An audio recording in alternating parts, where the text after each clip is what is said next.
Alvin, ang sundalo. Credit to the author. 74 hanggang 80. Ang mga pangalan po na nandito ay galing sa mga name generator. Kaya kung meron man pagkakatulad sa mga pangalan ng totoong tao o lugar, ito ay tunay na hindi sinasadya. Nag-react lang ang mga batang henyo sa Star Observation Platform matapos mawala ang figure ni Jimmy sa harap nila. Whoosh! Whoosh! Whoosh! Sunod-sunod na bumaba ang mga tingin sa binata na nakadamit ng violet. Lahat sila ay nakaramdam ng lamig sa kanilang mga gulugod. Ang Alvin na ito ay talagang mapagpasya. Kung sinabi niyang puputulan niya ang isang daliri, hindi niya puputulan kahit isang segundo. Karamihan sa mga mata ng batang henyo ay naglabas ng bakas ng paggalang. Ginamit ni Alvin ang kanyang kakilakilabot na lakas at mapagpasyang diskarte upang makuha ang paggalang sa mga batang henyo na ito. Kakaiba siya sa ibang mga kabataang henyo. Ang mga sulok ng bibig ni Alvin ay napangiti habang ang isang pakiramdam ng kagalakan ay lumitaw sa kanyang puso. Alvin, ano man ang mangyari, si Jimmy ay apo pa rin ng Grand Elder. Gusto kong makita kung paano haharapin ang galit ng Grand Elder. Ang pagiging baldado ni Jimmy ay isang bagay na ikinatuwa niya. Ang pagkakaroon ni Alvin sa gulo ay isang bagay na ikinatuwa niya rin. Masyado kang padalos-dalos. Si Jimmy ay apo ng Grand Elder, at ang Grand Elder ay palaging protection. Tumingin si Megan kay Alvin, bahagyang nagsalubong ang kanyang magagandang kilay. Little Megan, nag-aalala ka ba sa akin? Tumawa ng mahina si Alvin. Ikaw. Nakakatawa ka pa rin kahit ganoong oras. Galit na sabi ni Megan. Huwag kang mag-alala, ang usapin ngayon ay isang bagay na pinatotohanan ng maraming tao. Kung hindi dahil sa pagmamalabas ni Jimmy at walang tigil sa pagtitig sa akin, hindi ko na sana mapuputol ang kanyang daliri. Hindi ko siya pinatay, maaari itong ituring na binibigyan ko ng sapat na mukha si Grand Elder. Walang nagawa si Alvin. Tungkol sa usapin ngayon, si Grand Elder ay talagang hindi magdudulot ng gulo para sa iyo sa araw, ngunit ang isang nakikitang sibat ay madaling mapaglabanan, samantalang ang isang hindi nakikitang palaso ay mahirap bantayan. Narinig ko mula sa aking lolo na ang Grand Elder ay hindi isang pushover, nag-aalalang sabi ni Megan. Bahagyang nanliit ang mga mata ni Alvin habang bahagyang ngumiti. Talaga? Ikaw? Si Megan ay ganap na walang magawa. Si Alvin ay sobrang matigas ang ulo. Pero may plano siya sa puso niya. Pagkabalik ngayon, sasabihin niya sa kanyang lolo ang nangyari at hihilingin sa kanya na protektahan si Alvin. Ziggy, kailangan pa ba nating labanan ang isa't isa? Bumaba ang tingin ni Ray kay Ziggy. Kinaway-kaway ni Ziggy ang kanyang kamay habang casual na sinabi, kalimutan mo na iyon. Kakasparring lang natin ilang araw na ang nakakaraan, at wala akong pahinga nitong mga nakaraang araw. Tumango si Ray, kung gayon, lalabanan mo si Quinten, at kapag nakabawi na si Alvin, lalabanan ko siya. At makikipagkompetensya para sa unang ranggo sa listahan ng nakatagong dragon. May tumututol ba? Pagkatapos niyang magsalita, napunta ang tingin ni Ray sa lahat ng natitirang kabataang henyo sa Star Observation Platform. Walang gumawa ng ingay. Napakagaling. Tumango si Ray. Ang una at ikalawang ranggo ng Hidden Dragon List ngayong taon ay pagpapasya sa pagitan namin ni Alvin. Ang ikatlo at ikaapat na ranggo ay pagpapasya sa pagitan ni Ziggy at Quinten. Ang panglima ay si Jimmy. Quinten. Tumingin si Ziggy kay Quinten. Itinutok ni Quinten ang isang piraso ng dim sum sa kanyang bibig at sinabi, sa hindi malinaw na boses, teka. Hindi pa ako nakakapagpahinga ng sapat. Hindi na kailangang magmadali. Magpasya ka muna sa huling 5 at pagkatapos ay makakalaban na tayo. Hindi nakaimik si Ziggy. Okay, ngayon sisimulan na natin ang ranking battle para sa huling 5 rank sa Hidden Dragon List. Tumango si Ray. Sa ilalim ng kanyang direksyon, ang higit na namumukod tanging mga kabataang henyo ng 3 dakilang angkan ay patuloy na nakikipaglaban sa mga natatanging kabataan ng mas maliliit na angkan. Sa huli, ang hatol ay pang-6 na listahan ng nakatagong dragon, si Alvin. Ika-7 at ika-8 tinabla ni na Megan at Leia. Ika-9 at ika-10 na itinali ni na Aljen at Ivan. Sa Hidden Dragon List, si Quinten lang ang nagmula sa mas maliliit na angkan. Ang iba pang siyam ay pawang mula sa 3 dakilang angkan. Sa resultang ito, hindi nagulat ang mga batang henyo ng maliliit na angkan. Kahit papaano, mayroon silang kwinte na pumasok sa Hidden Dragon list ngayong taon. Sa sandaling ito, ang langit ay malapit na sa takip silim. Okay. Naglakad palabas si Quinten at direktang kinuha ang itim na bakal bago tumingin kay Ivan na may titig na naglalabas ng layunin ng labanan. Lumipad si Ziggy upang harapin si Quinten. Bigla silang gumalaw pareho. Kaagad, kalahati ng Star Observation Platform ay nabalot ng mga Rod Shadow at Palm Shadow. Nakabuo ang Heaven's Net Palm ng lambat na tumakip sa langit at lupa, dahilan upang hindi makatakas ang kalaban nito. Ang Thousand Shadow Rod ay malayang gumalaw tulad ng isang anino, palaging nagagawang bigyan ang kalaban ng isang mabilis at mabangis na strike sa kritikal na sandali. Whoosh! Naglaban silang dalawa ng 10-10 galaw, ngunit sa huli, si Ziggy ay nagkunwaring siwang at binalot si Quinten ng kanyang Heaven's Net Palm, na ikinasugat ni Quinten. FK. Wala na ang pangatlong pwesto. Hindi napigilan ni Quinten ang kanyang sarili na maglabas ng mga kahalayan.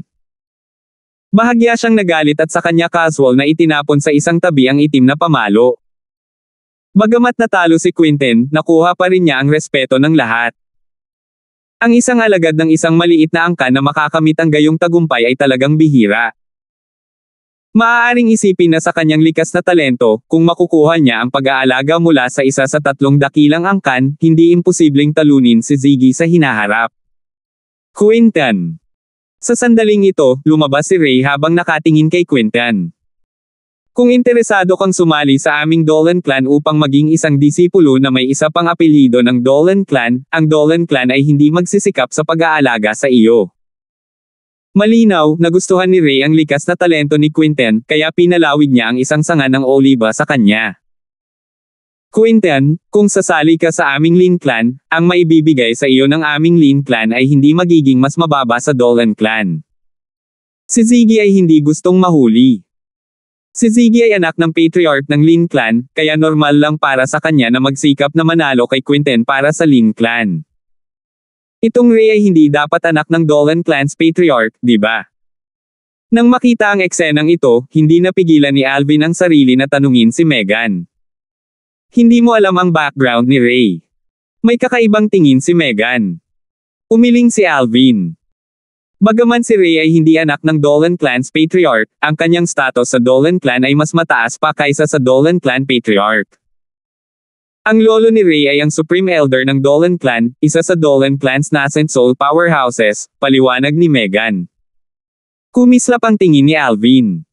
Kaya ganyan ito. No wonder kung ganoon. Paumanhin, ngunit pagkatapos ng isang yugto ng panahon, aalis ako sa Nag-Allen City at pupunta sa Iron Blood City upang sumali sa hukbo. Ngumiti si Quinten nang may panghihinayang kina Ray at Ziggy. Iron Blood City, sumali sa hukbo. Si Alvin ay natulala. Si Ray at Ziggy ay nagulat din. Ang mga batang henyo ay tumingin kay Quinten na may mga titig na tila nakakita sila ng multo. Maaaring gusto ni Quinten na pumasok sa Genius Camp ng Iron Blood Army. Bagaman medyo maganda ang lakas ni Quinten, ang pagnanais na makapasok sa Genius Camp ay tila mahirap pa rin. Oo, ang pagsusulit sa Genius Camp ngayon ay nangangailangan lamang ng edad na mas mababa sa 19, ngunit ang kinakailangan ng lakas ay napakataas din. Di umano, kahit ang isang henyo na martial artist sa 3 antas ng core formation stage ay maaaring hindi makapasa sa pagsusulit. Itong Quinten ay talagang baliw. Ang ilan sa mga batang henyo ay hindi napigil ang umiling dahil hindi sila tumingin ng mabuti kay Quinten. Ang mga mata ni Ziggy ay titig na titig kay Monk Quan habang nagtanong, Quinten, plano mong pumasok sa kampo ng genius ng Iron Blood Army? Plano ko, ngunit hindi ko alam kung makakapasa ako sa pagsusulit. Narinig ko na ang pagsusulit sa Genius Camp ay napakahigpit. Ngumiti si Quinten sa prangka na paraan. Ito ay higit pa sa mahigpit. Ayon sa mga disipulo ng aming Lin Clan na pumunta at bumalik, ang pagsusulit sa Genius Camp ay ganap na abnormal. Sa katunayan, sa nakalipas na ilang taon, halos walang mga batang henyo ng ating Nag-Allen City na may kakayahang makapasa sa pagsusulit at makapasok sa Iron Blood Army's Genius Camp. Napabuntong hininga si Ziggy. Sa kasamaang palad, ayaw akong payagan ng tatay ko, kung hindi, gusto kong pumunta at subukan. Ang genius camp ng Iron Blood Army ay na-cutthroat. Di umano, maraming kabataang henyo ang namamatay doon taon-taon. Naging seryoso ang ekspresyon ni Ziggy habang sinabi niya, ngunit kung hindi ka makapasa sa pagsusulit sa genius camp, ang pinto sa aming Lin Clan ay palaging bukas para sa iyo. Hindi siya papayag na talikuran ng isang talento gaya ni Quinten. Okay. Tumango si Quinten at sumang-ayon. Quinten, kailan mo balak umalis? Biglang tumingin si Ray kay Quinten. Ang kanyang mga mata ay kumikislap sa isang sinulid ng liwanag. Ang taunang pagsusulit ng Genius Camp ay kalahating taon pa. Plano kong umalis sa loob ng 5 buwan. Ngumiti si Quinten sa prangka na paraan. Sa 5 buwan, ha? Sa oras na iyon, hanapin mo ako sa Dolan Clan. Sasamahan kita, sabi ni Ray. Pupunta ka rin. Si Quinten ay natulala. Malaking tao, maraming buwan nang nagpaplano si Kuya Ray na pumasok sa Genius Camp. Ngumuso si Algen. Gusto niyang Master Ray na pumasok sa Genius Camp. Ang karamihan ng mga kabataang henyo na naruroon sa Star Observation Platform ay lahat ay tumingin kay Ray nang may pagtataka.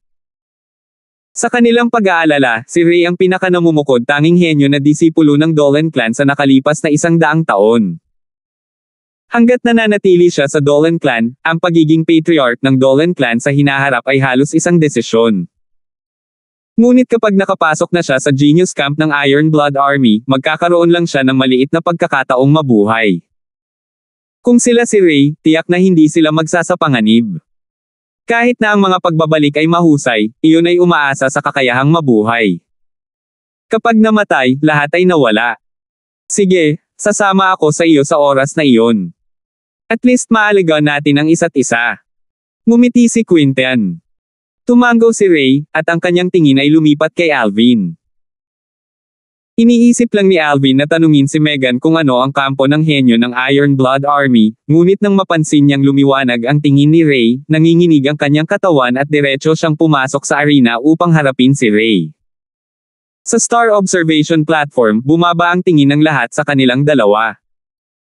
Ang labanan nina Alvin at Ray ang magpapasya sa unang ranggo sa Hidden Dragon List ngayong taon.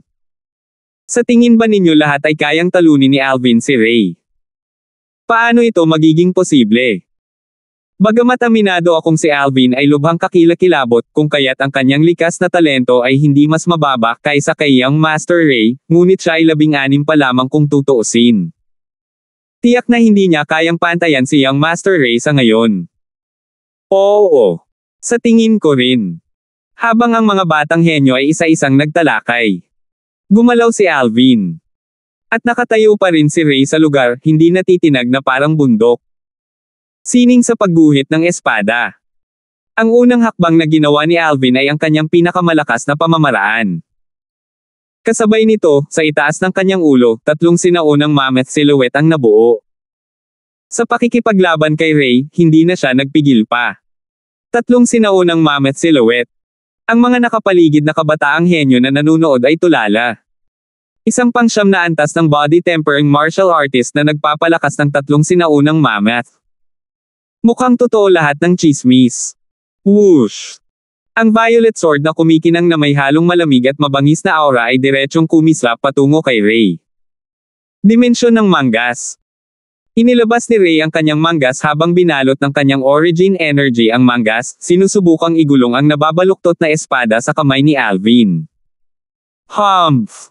Nakangiti ang mga sulok ng bibig ni Alvin. Nanginginig ang kamay na may hawak ng espada. Rip! Ang sword strike ay tumago sa origin energy ni Ray at tumago sa kanyang mangas, na punit ito. Espirituhang armas. Habang bulalas ni Ray, nagdistort ang kanyang ekspresyon at mabilis siyang umatras. Walang anino na pag-anod ng liwanag. Kaagad, lumikha si Ray pagkatapos ng mga imager habang siya ay kumikislap sa pag-atres, ang kanyang bilis ay mabilis hanggang sa limitasyon, na iniiwasan ang sword strike ni Alvin. Sa itaas niya, dahan-daang nabuo ang 3 sinaunang mammoth silhouette. Spirit Weapon. Lahat ng nasa Star Observation Platform ay natulala.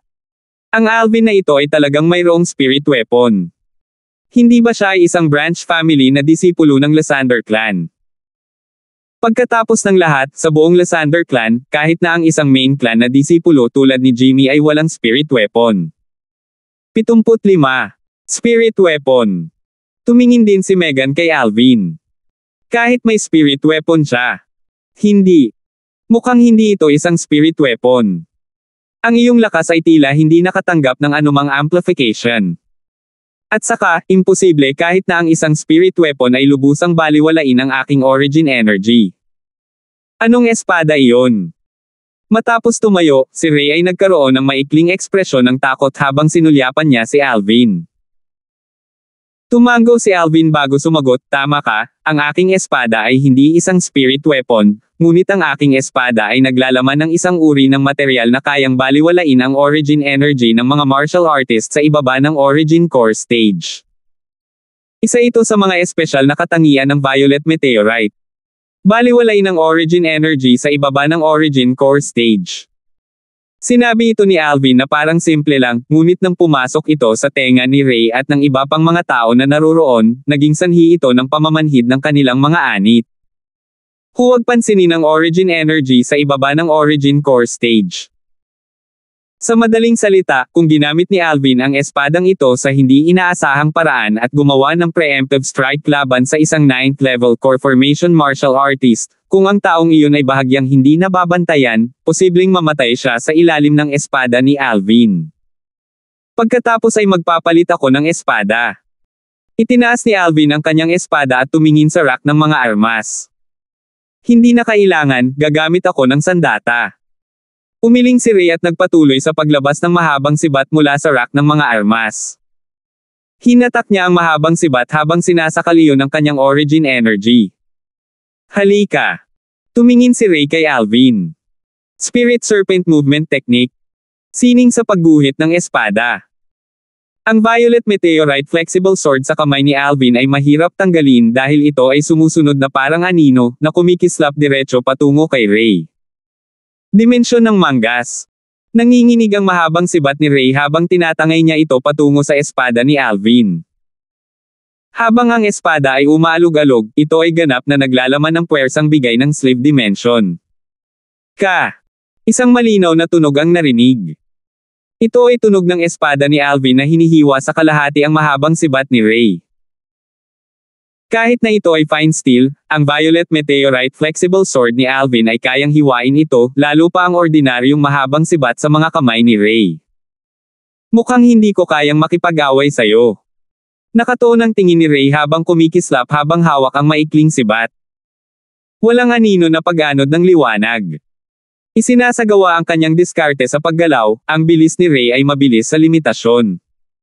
Spirit Serpent Movement Technique. Napansin ni Alvin na kahit na ibigay niya ang kanyang buong lakas, hindi niya talaga kayang lumapit sa bilis ni Ray. High-grade Profound Rank Movement Technique sa Perfection Stage. Nanginig ang puso ni Alvin nang maunawaan niya. Hindi niya inaasahan na ang Ray na ito ay aktwal na nilinang ang kanyang mataas na grade na Profound Rank Offensive Martial Skill at Movement Technique sa Perfection Stage. Kahit na ang kanyang mataas na grado ng Profound Rank Defensive Martial Skill ay nalinang sa Mastery Stage. Ang ganitong kakayahan sa pag-unawa ay matatawag na napakapangit. Sa mga martial skill sa ilalim ng langit, ang bilis lang ang walang kapantay. Alvin, mag-ingat, aatake ako. Malamig ang boses ni Ray. Si Alvin lang ngayon ang makapagpapatupad sa kanya ng 3 uri ng martial skills na natatanggap ang paggalang na nararapat sa kanya. Nang marinig ang kanyang sinabi, nadurog ang puso ni Alvin. Naramdaman niya ang pressure at nagsimulang maging mapagbantay. Dimensyon ng manggas. Direktang kumislap si Ray na parang kidlat at lumitaw sa likod ni Alvin. Inilabas niya ang putol na sibat sa kanyang kamay para bumaba patungo sa likod ni Alvin.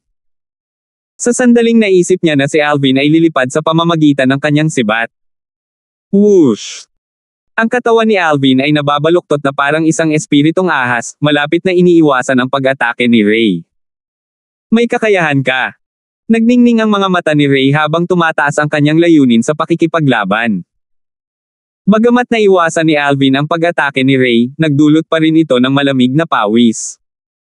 Kung hindi dahil sa nervous reflex na nabuo niya bilang miyembro ng Special Forces sa kanyang nakaraang buhay, nataman na siya.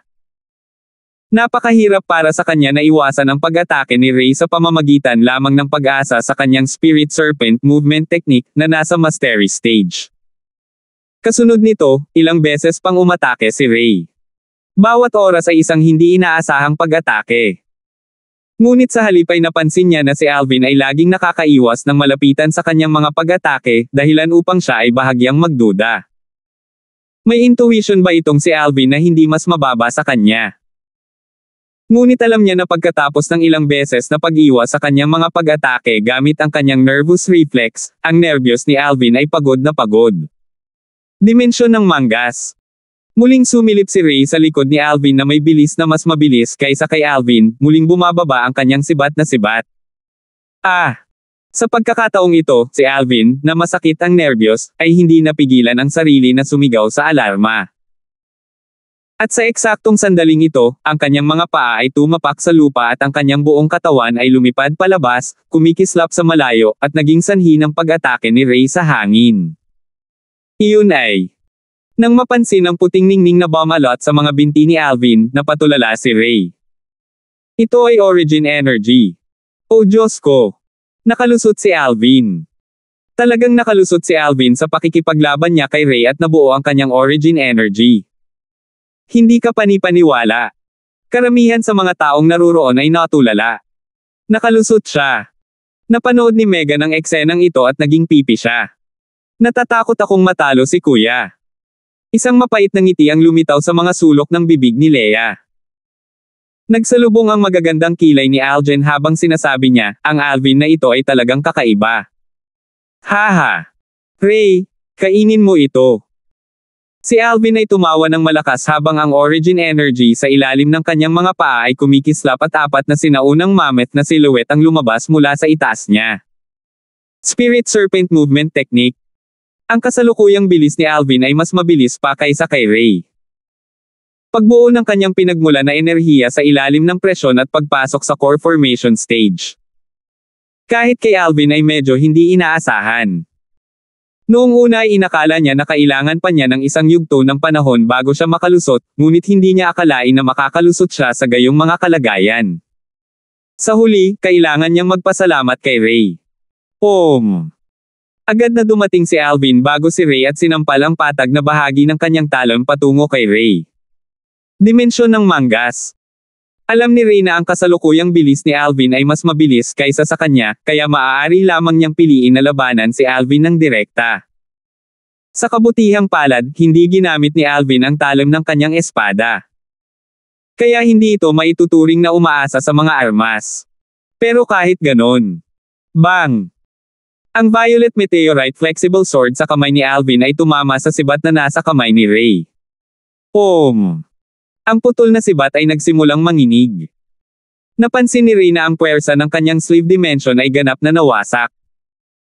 Nang dumating ang matinding sakit mula sa kanyang palad, napagtanto ni Rey na nahati ang kanyang palad sa lakas ng pagtama ng espada ni Alvin. Umagos ang sariwang dugo mula rito. Natalo ako, mahinahong sabi ni Rey. Kung hindi ako nakalusot sa core formation stage, kung gayon ang matatalo ay ako. Ngumiti si Alvin. Ang swerte ay bahagi din ng lakas. Napangiti si Rey. Ginamit ni Alvin ang lakas ng apat na sinaunang mammoth, kaya kahit na ang diskarte sa paggalaw ni Alvin ay isang yugto na mas mababa kaysa sa kanya, ang bilis ni Alvin ay higit pa rin sa kanyang bilis. Ang dagdag na lakas ng isang sinaunang mammoth ay ganap na natalo ang pagkakaiba sa isang yugto ng kanilang mataas na grado na profound rank martial skills. Pagbuo ng Origin Energy sa panahon ng labanan at pagpasok sa core formation stage. Kahit na ito ay posible. Maraming tao ang natulala. Hanggang ngayon ay hindi pa rin sila makapag-react sa eksenang nasaksihan nila kanina. Nang makita si Alvin na pinigilan ni Rey, inisip nilang lahat na hindi na makakatagal pa si Alvin. Ngunit sino ang mag-aakala na si Alvin ay bubuo ng kanyang Origin Energy sa kritikal na yugtong iyon? Kinokontrol ang lakas ng apat na sinaunang mammoth, naglunsad siya ng counterattack at pinigilan si Rey. Pagkamit ng huling tagumpay. Magaling. Pagkatapos lamang mag-react ay nagsimula na silang magsaya. Alvin, ang unang ranggo sa taong ito sa Hidden Dragon List ay isang bagay na lubos mong karapat-dapat. Para sa mga premyo, ang aming Dolan Clan ay personal na ipapadala sa iyo mamaya. Tumango si Ray kay Alvin. Natalo sa lakas ni Alvin ng 4 na sinaunang mammoth, kinilala niya ang kanyang pagkatalo. Ngunit sa kanyang puso, umusbong pa rin ang matinding hangarin sa labanan. Kapag nakapasok na siya sa ikatlong antas ng core formation stage, tiyak na iimbitahan niya si Alvin para makipaglaban. Salamat! Nakangiti si Alvin habang tumatango. Biglang nagtanong si Ray, tama, may tanong ako. Iniisip ko kung masasagot mo ito para sa akin. Gusto mong itanong sa akin kung bakit kaya kung taglayin ang lakas ng 3 sinaunang mammoth kung nasa ika-9 na antas pa lang ng body tempering stage, di ba? Ngumiti si Alvin. Tumango si Ray, bahagyang nagulat siya sa karunungan ni Alvin. Nang pumunta ako sa Misty Forest noong isang araw, nakakita ako ng isang uri ng spirit fruit. Pagkatapos ubusin ito, napansin ko na ang aking fleshly body ay sumailalim sa metamorphosis at nagkaroon ng dagdag na lakas ng 2 sinaunang mammoth mula sa manipis na hangin. Paliwanag ni Alvin. Natural na wala siyang ibinunyag tungkol sa 9 Dragons War Sovereign Technique at nakahanap ng dahilan. Bukod dito, sa Cloud Continent, mayroon talagang katulad na spirit fruit. Kaya ganyan. Ang swerte mo talaga. Pero ang makalusot ka sa core formation stage sa edad na 16, ang natural na talento na na-reveal mo ngayon, kahit sa buong Nag-Alan City na nagdaang-daang taon, ikaw pa rin ang una. Tumingin ng malalim si Ray kay Alvin. Ang pagiging makalusot ngayon ay salamat sa iyo. Ngumiti si Alvin. Kung hindi siya nasa ilalim ng pressure na ibinigay sa kanya ni Ray, magiging imposible para sa kanya na direktang makumplito ang kanyang tagumpay. Sa madaling salita, may utang ka sa akin. Sinamantala ni Ray ang pagkakataon. Masasabi mo na. Hindi ito itinanggi ni Alvin. Kung gayon ngayong gabi ay ililibang ko kayo ni Megan. Hindi ka tatanggi, di ba? Tanong ni Ray. Depende yan sa kanya. Tumingin si Alvin kay Megan. Naglalakad lang si Megan nang marinig niya si Alvin.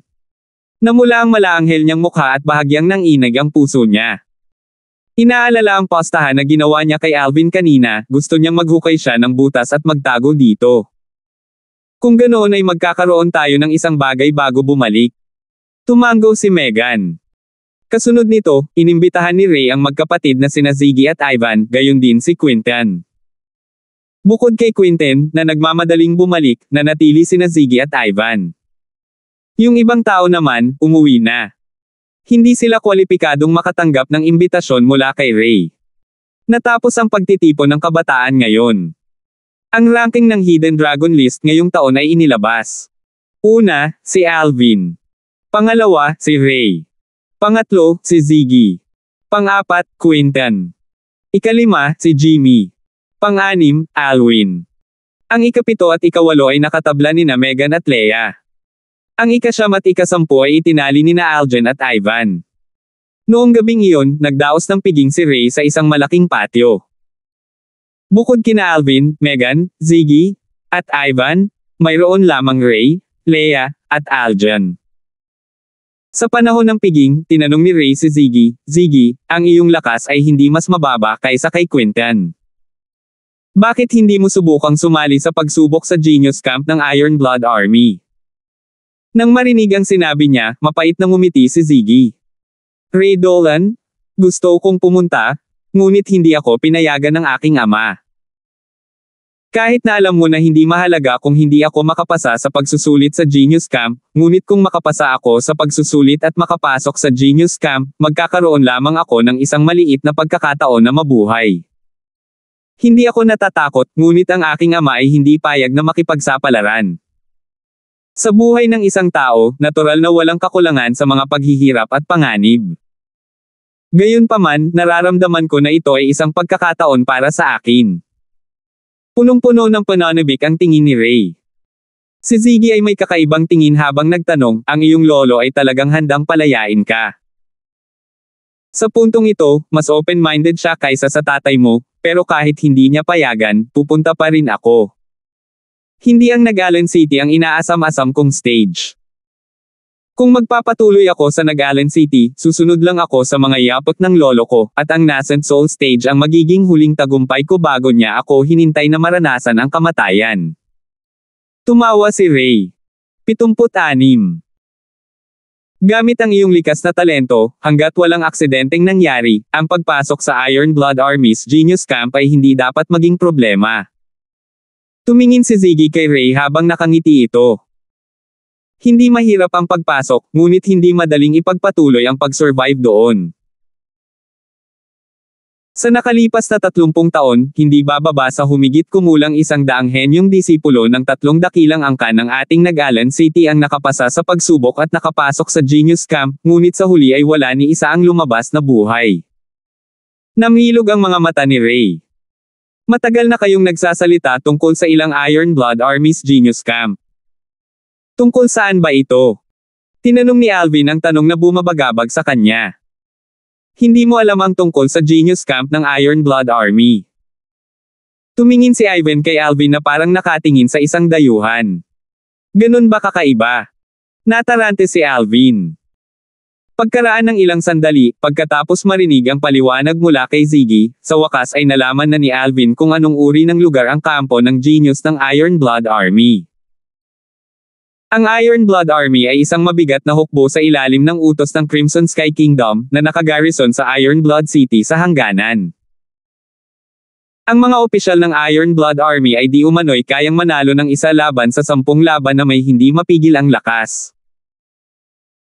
Samantalang ang Genius Camp ng Iron Blood Army, sa kabilang banda, ay isang standalone na kampo ng hukbo na nagtipon ng mga batang henyo at direktang nasa ilalim ng kontrol ng Imperial Family. Sa Imperial City ng Crimson Sky Kingdom, mayroong Paladin Academy. Hanggat ang isang mag-aaral ay nagtapos mula sa akademya, halos lahat sila ay pinagkalooban ng isang uri ng opisyal na appointment, ayon sa pagkakabanggit ay pinagkalooban ng isang lugar ng lupain, at nauwi sa pagiging isang marangal. Sa oras na iyon, kakailanganin nilang sabihin ang salita, at ito ay sapat na upang ganap na lipulin ang mga paksayon tulad ng 3 dakilang angkan ng Nagalan City. Sa buong Crimson Sky Kingdom, maraming maliliit na lungsod na katulad ng Nagalan City. At ang mga paksayon na katulad ng 3 dakilang angkan ay mas marami pa. Napakataas ng threshold ng pagpasok ng Paladin Academy. Bukod sa mga disipulo ng Royal Family at sa mga natatanging disipulo ng ilang kilalang pamilya na direktang makapasok sa akademya, kung ang isang ordinaryong tao ay gustong makapasok sa akademya, kailangan nilang dumaan sa isang malupit na pagsubok para lamang makuha ang mga kwalifikasyon para makapasok sa akademya. Ang Genius Camp ng Iron Blood Army ay isa mismo sa maraming brutal na pagsubok na ito. Ang Genius Camp ay isang espesyal na training camp na tumagal ng 1 taon. Ang mga nakaligtas lamang sa pamamagitan ng espesyal na pagsasanay ang may kwalifikasyon upang maging isa sa mga mag-aaral sa Paladin Academy. Sa nakalipas na 30 taon, mayroong halos 100 disipulo ng 3 dakilang angkan ng Nagalan City na nakapasa sa pagsubok at pumasok sa Iron Blood Army's Genius Camp. Gayunpaman, lahat ng mga taong ito ay namatay nang walang pagbubukod sa kurso ng espesyal na pagsasanay ng Genius Camp. Kaya naman, makikita ang kalupitan ng Genius Camp. Di umano, 10% lamang ng mga batang henyo na natipon ng Genius Camp ang makakaligtas sa taon. Sa simula pa lang, may kasabihan na, 9 die, 1 lives, Genius Camp. Ang isang henyo ng kabataan na walang tiyak na antas ng lakas, kumpiyansa, at tapang ay hindi maglalakas loob na pumasok sa Genius Camp. Kapag nakapasok ka na sa Genius Camp, haharap ka sa 2 landas lamang. Ang una, mamatay. Ang pangalawa, makamit ang kadakilaan. Imperial City. Paladin Academy. Nagsimulang mag-isip si Alvin. Ang Duen Clan ay nasa Imperial City.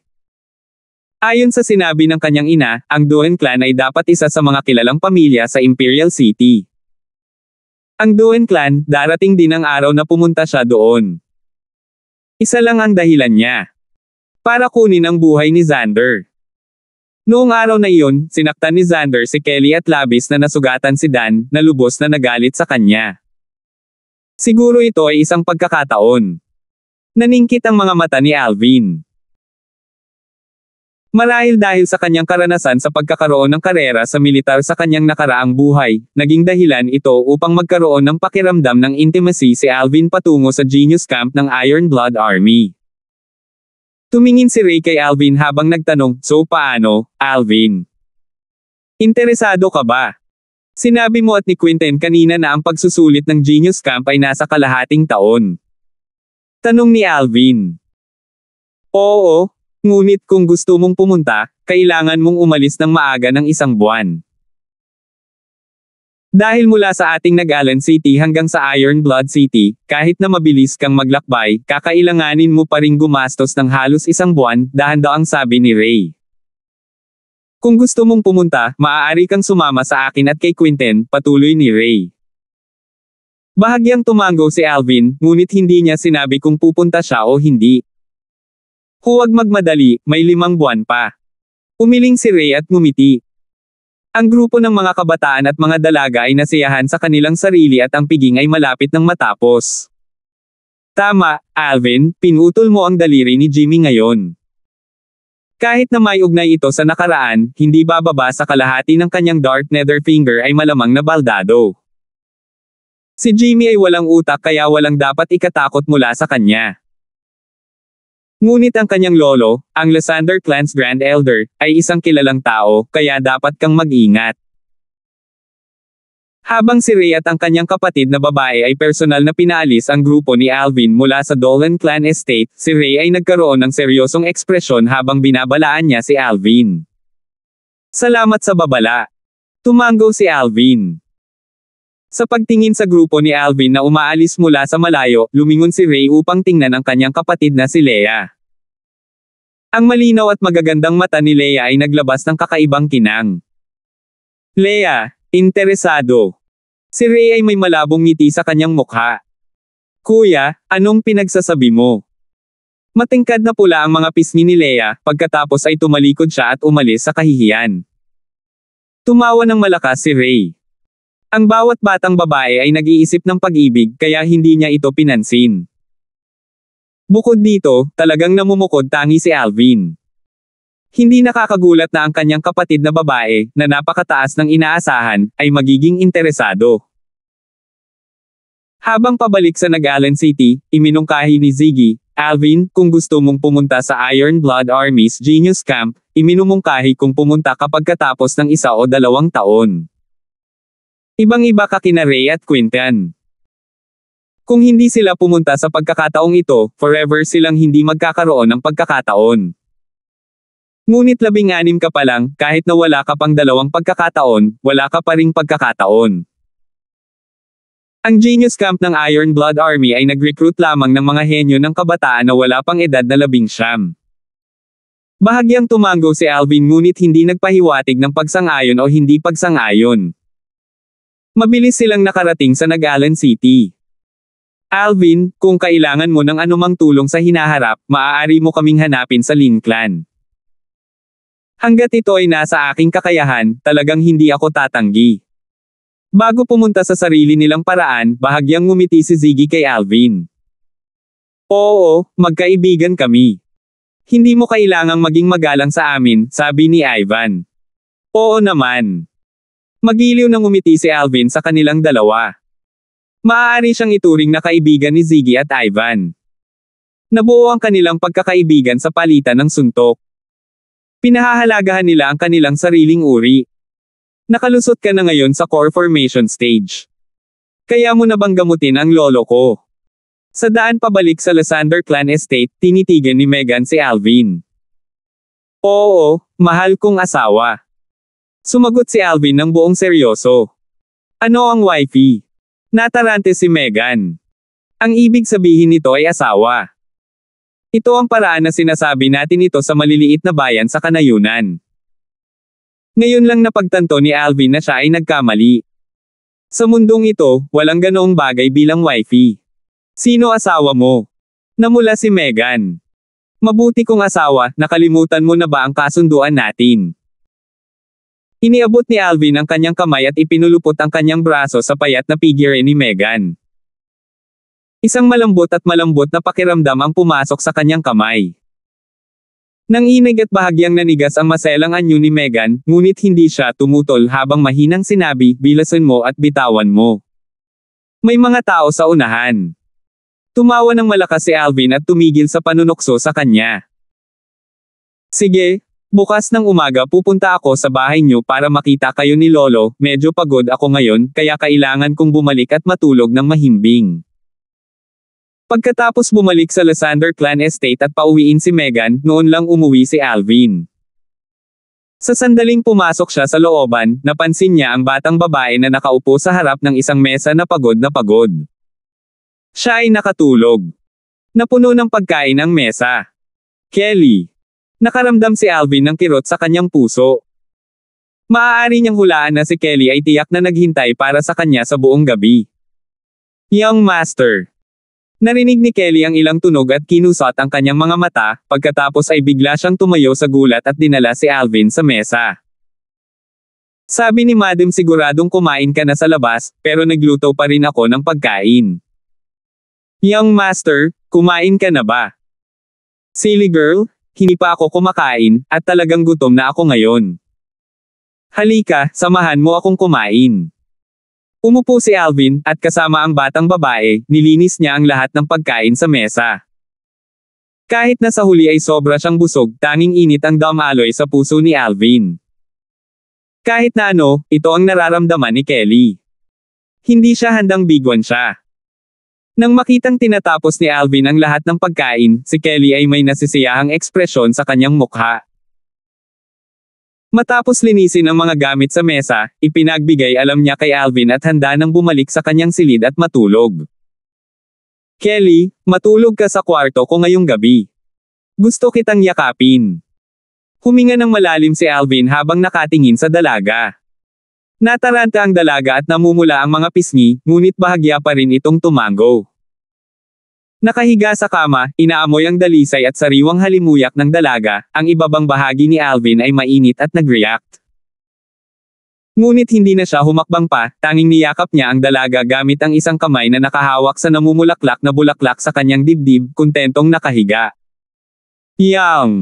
Young Master. Bahagyang nanginig ang maselang katawan ng dalaga. Naramdaman niya ang isang nasusunog na matigas na bagay na tumutulak sa kanya mula sa likuran. Kelly, matulog ka na. Niyakap ang dalaga, inaamoy ang mabangong buhok ng dalaga, nakatulog ng mahimbing si Alvin. Hindi siya si Liu Xiaohui ngunit isang lalaking puno ng sigla at sigla. Gayunpaman, ang batang babae ay bata pa kung tutuusin, kaya nag-aatubili siyang kunin siya sa sandaling ito. Kung ang batang babae sa kanyang yakap ay si Megan, ipagwawalang bahala niya ang lahat at susunggaban siya, para kunin siya at ilabas sa loob ng kanyang puso. Nang marinig ang tunog ng tuloy-tuloy na paghinga ni Alvin, nagpakawala ng hangin ang dalaga habang siya ay nakaka-relax. Baka sa mukha niya ang ngiti ng kaligayahan. Kinabukasan, malapit ng magtanghali, nagising si Alvin. Hindi maganda. Ngayon lang naalala ni Alvin ang kasunduan na ginawa niya kay Megan. Young Master. Sa sandaling ito, ang batang babae sa kanyang yakap ay nagising mula sa kanyang pagtulog dahil sa kanya. Kelly, kung inaantok ka pa, matulog ka muna. Niyakap ni Alvin ang dalaga at hinalikan ito sa noo bago bumaba sa kama at nagsuot ng damit. Sinundan siya ng dalaga mula sa kama at nagsuot ng damit bago lumabas ng kwarto kasama si Alvin. Sino ang nakakaalam na sa sandaling binuksan nila ang pinto ng silid, nakita nila ang mainit na batang babae na nakatayo sa looban na nagkataon na tumingin sa ibabaw. Kayong dalawa. Nang makita ang eksena sa kanyang harapan, galit na galit si Megan na nawalan siya ng sasabihin. Kuya Megan. Binati ni Kelly si Megan bago tumakbo pabalik sa sarili niyang silid sa kahihiyan. Si Alvin, sa kabilang banda, ay may natural na ekspresyon habang nakatingin kay Megan. Little Megan, alis na tayo. Masyado akong pagod kahapon at hindi sinasadyang nakatulog ako. Hindi sinasadya.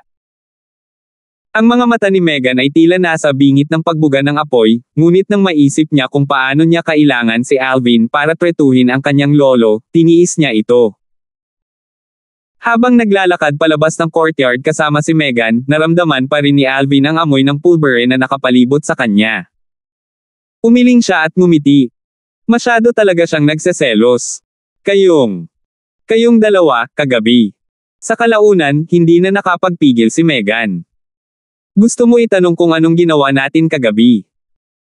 Bahagyang ngumiti si Alvin na para bang nakikita niya ang iniisip ni Megan. Walang sinabi si Megan, ngunit sinabi ng kanyang ekspresyon ang lahat. Hey, kailan kaya lumaki ang Kelly ko para maging katulad mo? Kung ikaw yun, hindi ko na kailangang sugpuin ang apoy sa akin at matulog magdamag. Napabuntong hininga si Alvin habang sinusukat niya ang mainit na figure ni Megan sa walang pigil na paraan. Little Megan, bakit hindi ka sa akin matulog ngayong gabi? Pay! Ipatulog mo si Kelly mo. Gumawa ng dumura si Megan, ngunit bahagyang lumuwag ang kanyang ekspresyon. 77. Sinundan niya si Megan sa kanyang bahay. Pagkaraan ng isang buwan, muling nakilala ni Alvin ang matanda. Hindi ko talaga akalain na matatapos mo ang breakthrough mo ng ganoon kabilis. Bagamat narinig niya mula kay Megan ang tungkol sa kung paano pumasok si Alvin kahapon, nang makita niya si Alvin, hindi pa rin niya mapigilan ang sarili na magulat. 16 na taong gulang sa unang antas ng core formation stage. Ang ganitong likas na talento.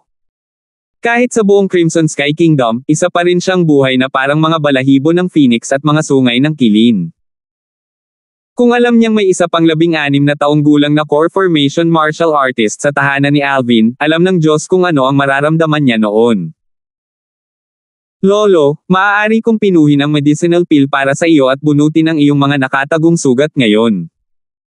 Ngunit kailangan ko ng cauldron. Bilang isang manggagawa ng armas, dapat mayroon ka, tama. Kumurap-kurap si Alvin habang may bakas ng tuso ang sumilay sa loob. Anak, may mga ideya ka talaga tungkol sa mga bagay ko. Mayroon nga akong kaldero, at isa pa nga itong grade 8 spirit weapon. Kaya mo ba talagang magpino ng mga medicinal pills? Naglabas ng pagdududa ang mata ng matanda.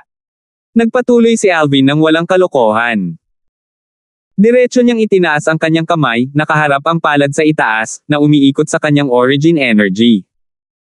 Sa susunod na sandali, para siyang sinapian ng Rebirth Martial Emperor.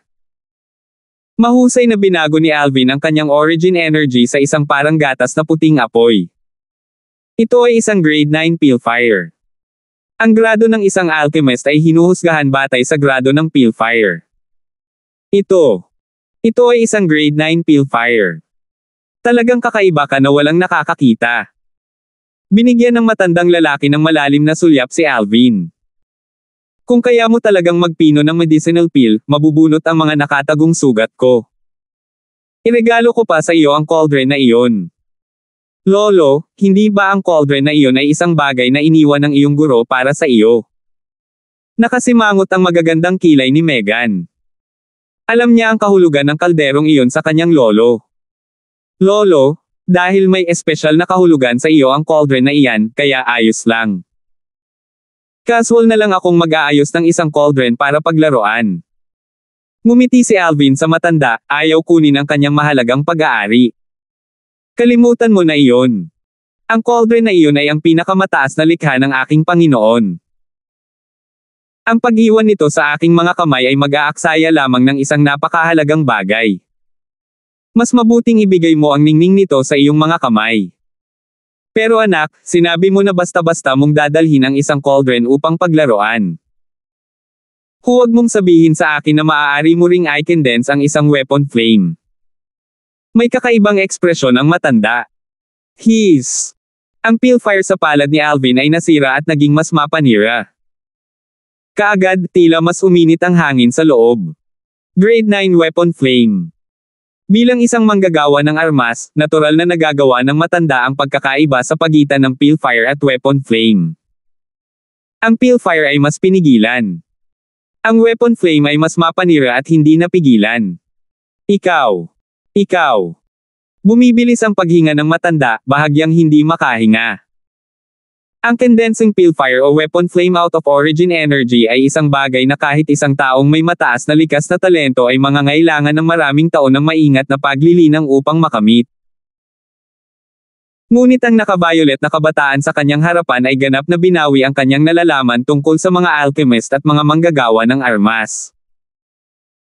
Ilang taon na ang nakalipas, gumugol siya ng isang buong 5 taon bago niya matagumpay na nakondense ang kanyang weapon flame. Ngunit kahit noon pa man, sinabi ng kanyang guro na mayroon siyang natatanging likas na talento. Lolo, huwag kang mabalisa. Binawi ni Alvin ang kanyang weapon flame at ngumiti. Matagal nang naging pipi si Megan.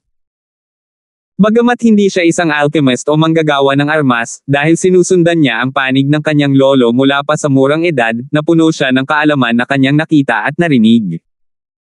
Alam niya kung gaano kahirap maging graded alchemist o weapons craftsman. Ngunit ngayon, ang nangyari sa harapan ng kanyang mga mata ay lubos na nagpabaligtad sa lahat ng sinabi ng kanyang lolo. Talagang sinayang ko ang buhay ko sa lahat ng mga taon na ito. Sa wakas ay napabuntong hininga ang matanda at napangiti ng mapait. Mabilis na inilihis ni Alvin ang paksa. Lolo, ang medicinal pill na gusto kong pinuhin para sa iyo ay may kasamang ilang medicinal materials na medyo bihira, kaya hindi ito ibebenta ng mga ordinaryong tindahan ng gamot. Mayroon bang Alchemist Guild sa Nag-Allen City? Habang nagsasalita siya, bumaba ang kanyang tingin sa kabilang crest sa tabi ng crest ng Lysander clan sa dibdib ng matanda. Nakilala niya ito. Iyon ang Grade 9 Weapons Craftsman crest ng Weapons Craftsman Guild. Umaasa sa crest na ito, kahit saan man pumunta ang isa sa buong Cloud Continent, makakatanggap pa rin sila ng paggamot na napakahusay. Naaalala pa rin niya na ang Grand Elder ng Fresh Breeze Towns branch family, si Omaro, ay mayroong Alchemist Guild's crest sa kanyang dibdib sa lahat ng oras upang ipahiwatig ang kanyang katayuan bilang Grade 9 Alchemist. Gusto mong bumili ng mga panggamot na materyales mula sa Alchemist Guild. Bahagyang kumunat ang noo ng matanda. Ayon sa alam ko, ang mga medicinal material sa Alchemist Guild ay hindi maaaring palitan ng pera at dapat ipagpalit sa mga puntos ng Alchemist Guild. Alam ko ito. Tumango si Alvin. Anong biro? Ilang taon na ang nakalilipas, ang Rebirth Martial Emperor ang nag-iisang Royal Grade Alchemist sa buong Cloud Continent. At siya pa nga ang Honorary Guildmaster ng Alchemist Guild's headquarters. Siya ay lubos na malinaw tungkol sa mga gawain ng Alchemist Guild. Kung gusto ng isang tao na makuha ang mga puntos ng Alchemist Guild, dapat magbigay ng kontribusyon sa Alchemist Guild, tulad ng pagkumpleto ng mga takdang aralin na naipost ng Alchemist Guild. Ang pag-aambag ng ilang uri ng bihirang panggamot na material ay magreresulta din sa mga mapagbigay na puntos. Binigyan ng matanda si Alvin ng address. Umalis si Alvin sa Lysander Clan Estate.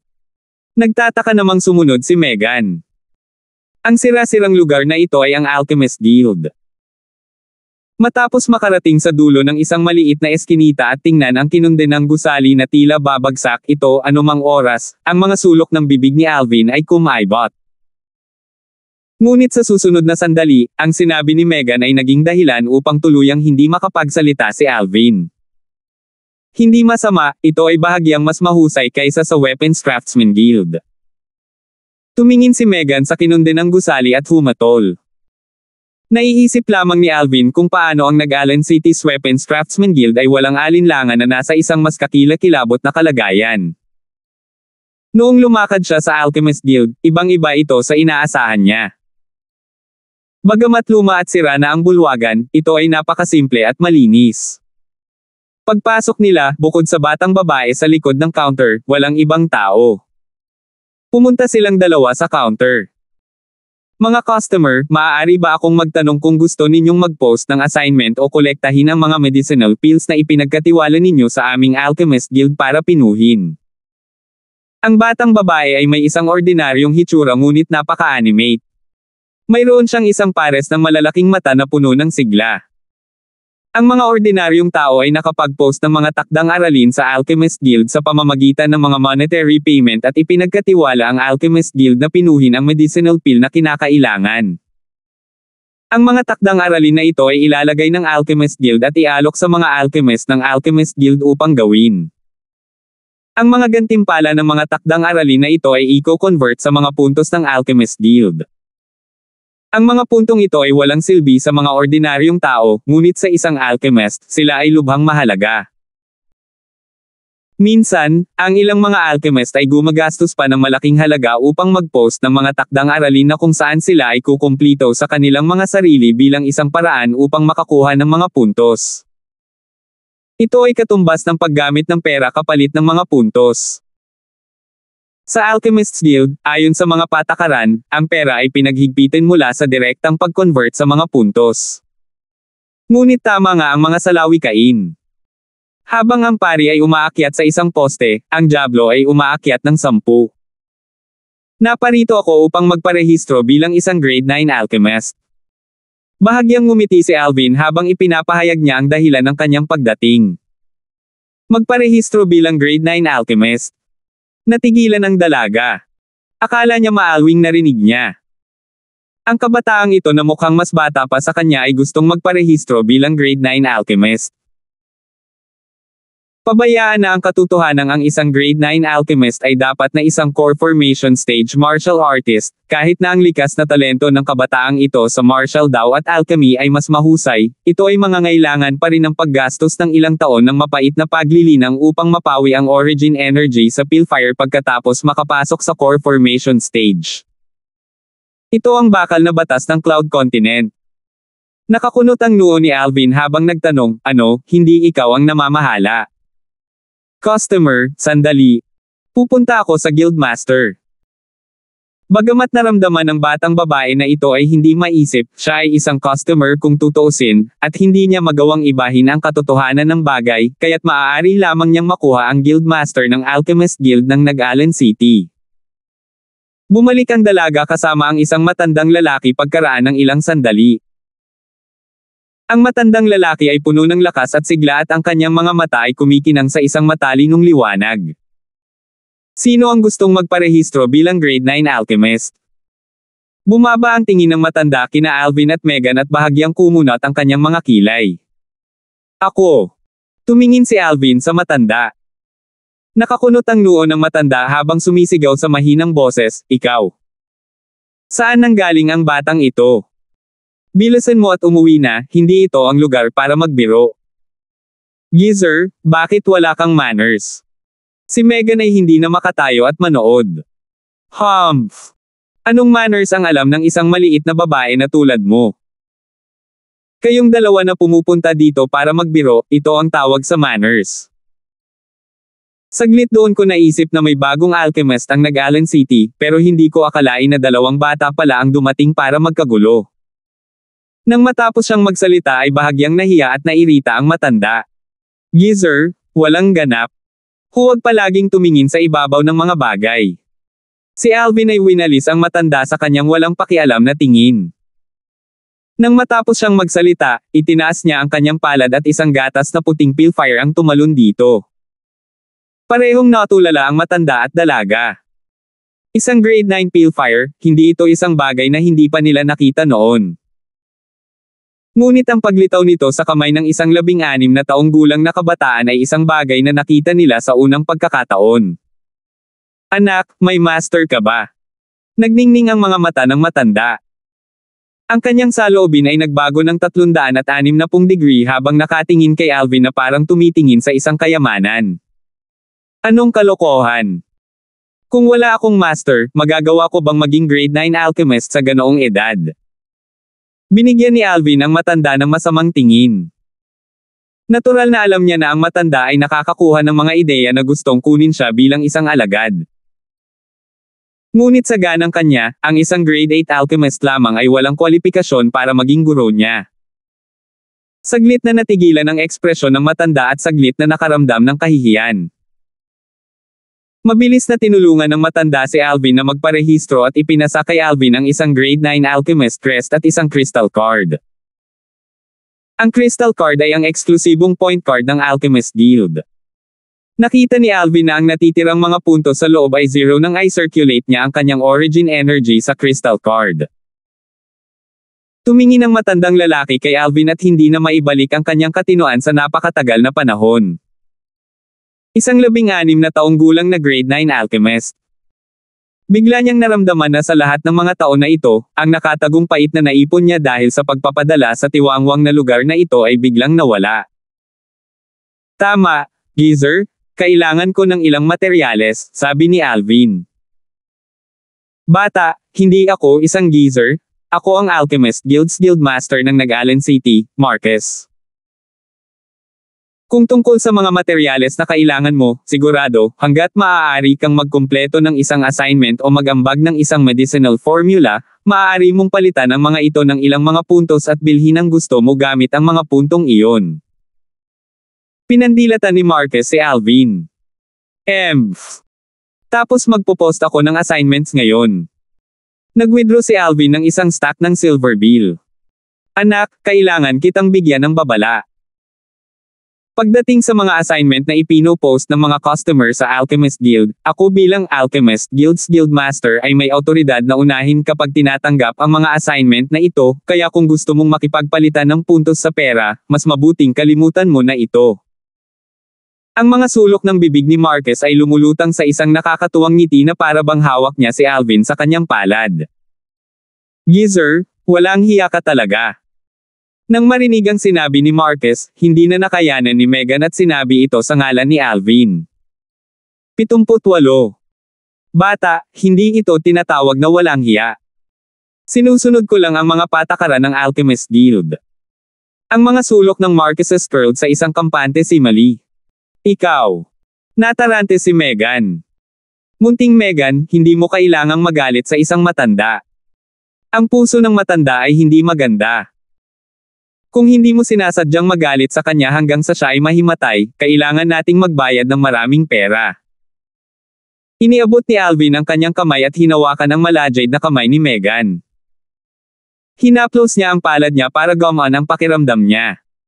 Huminga ng malalim si Megan at tumingin kay Alvin na may nagtatakang ekspresyon. Tumingin si Alvin kay Marcus, na ang ekspresyon ay natigilan saglit. May bahagyang ngiti ang sulok ng kanyang bibig.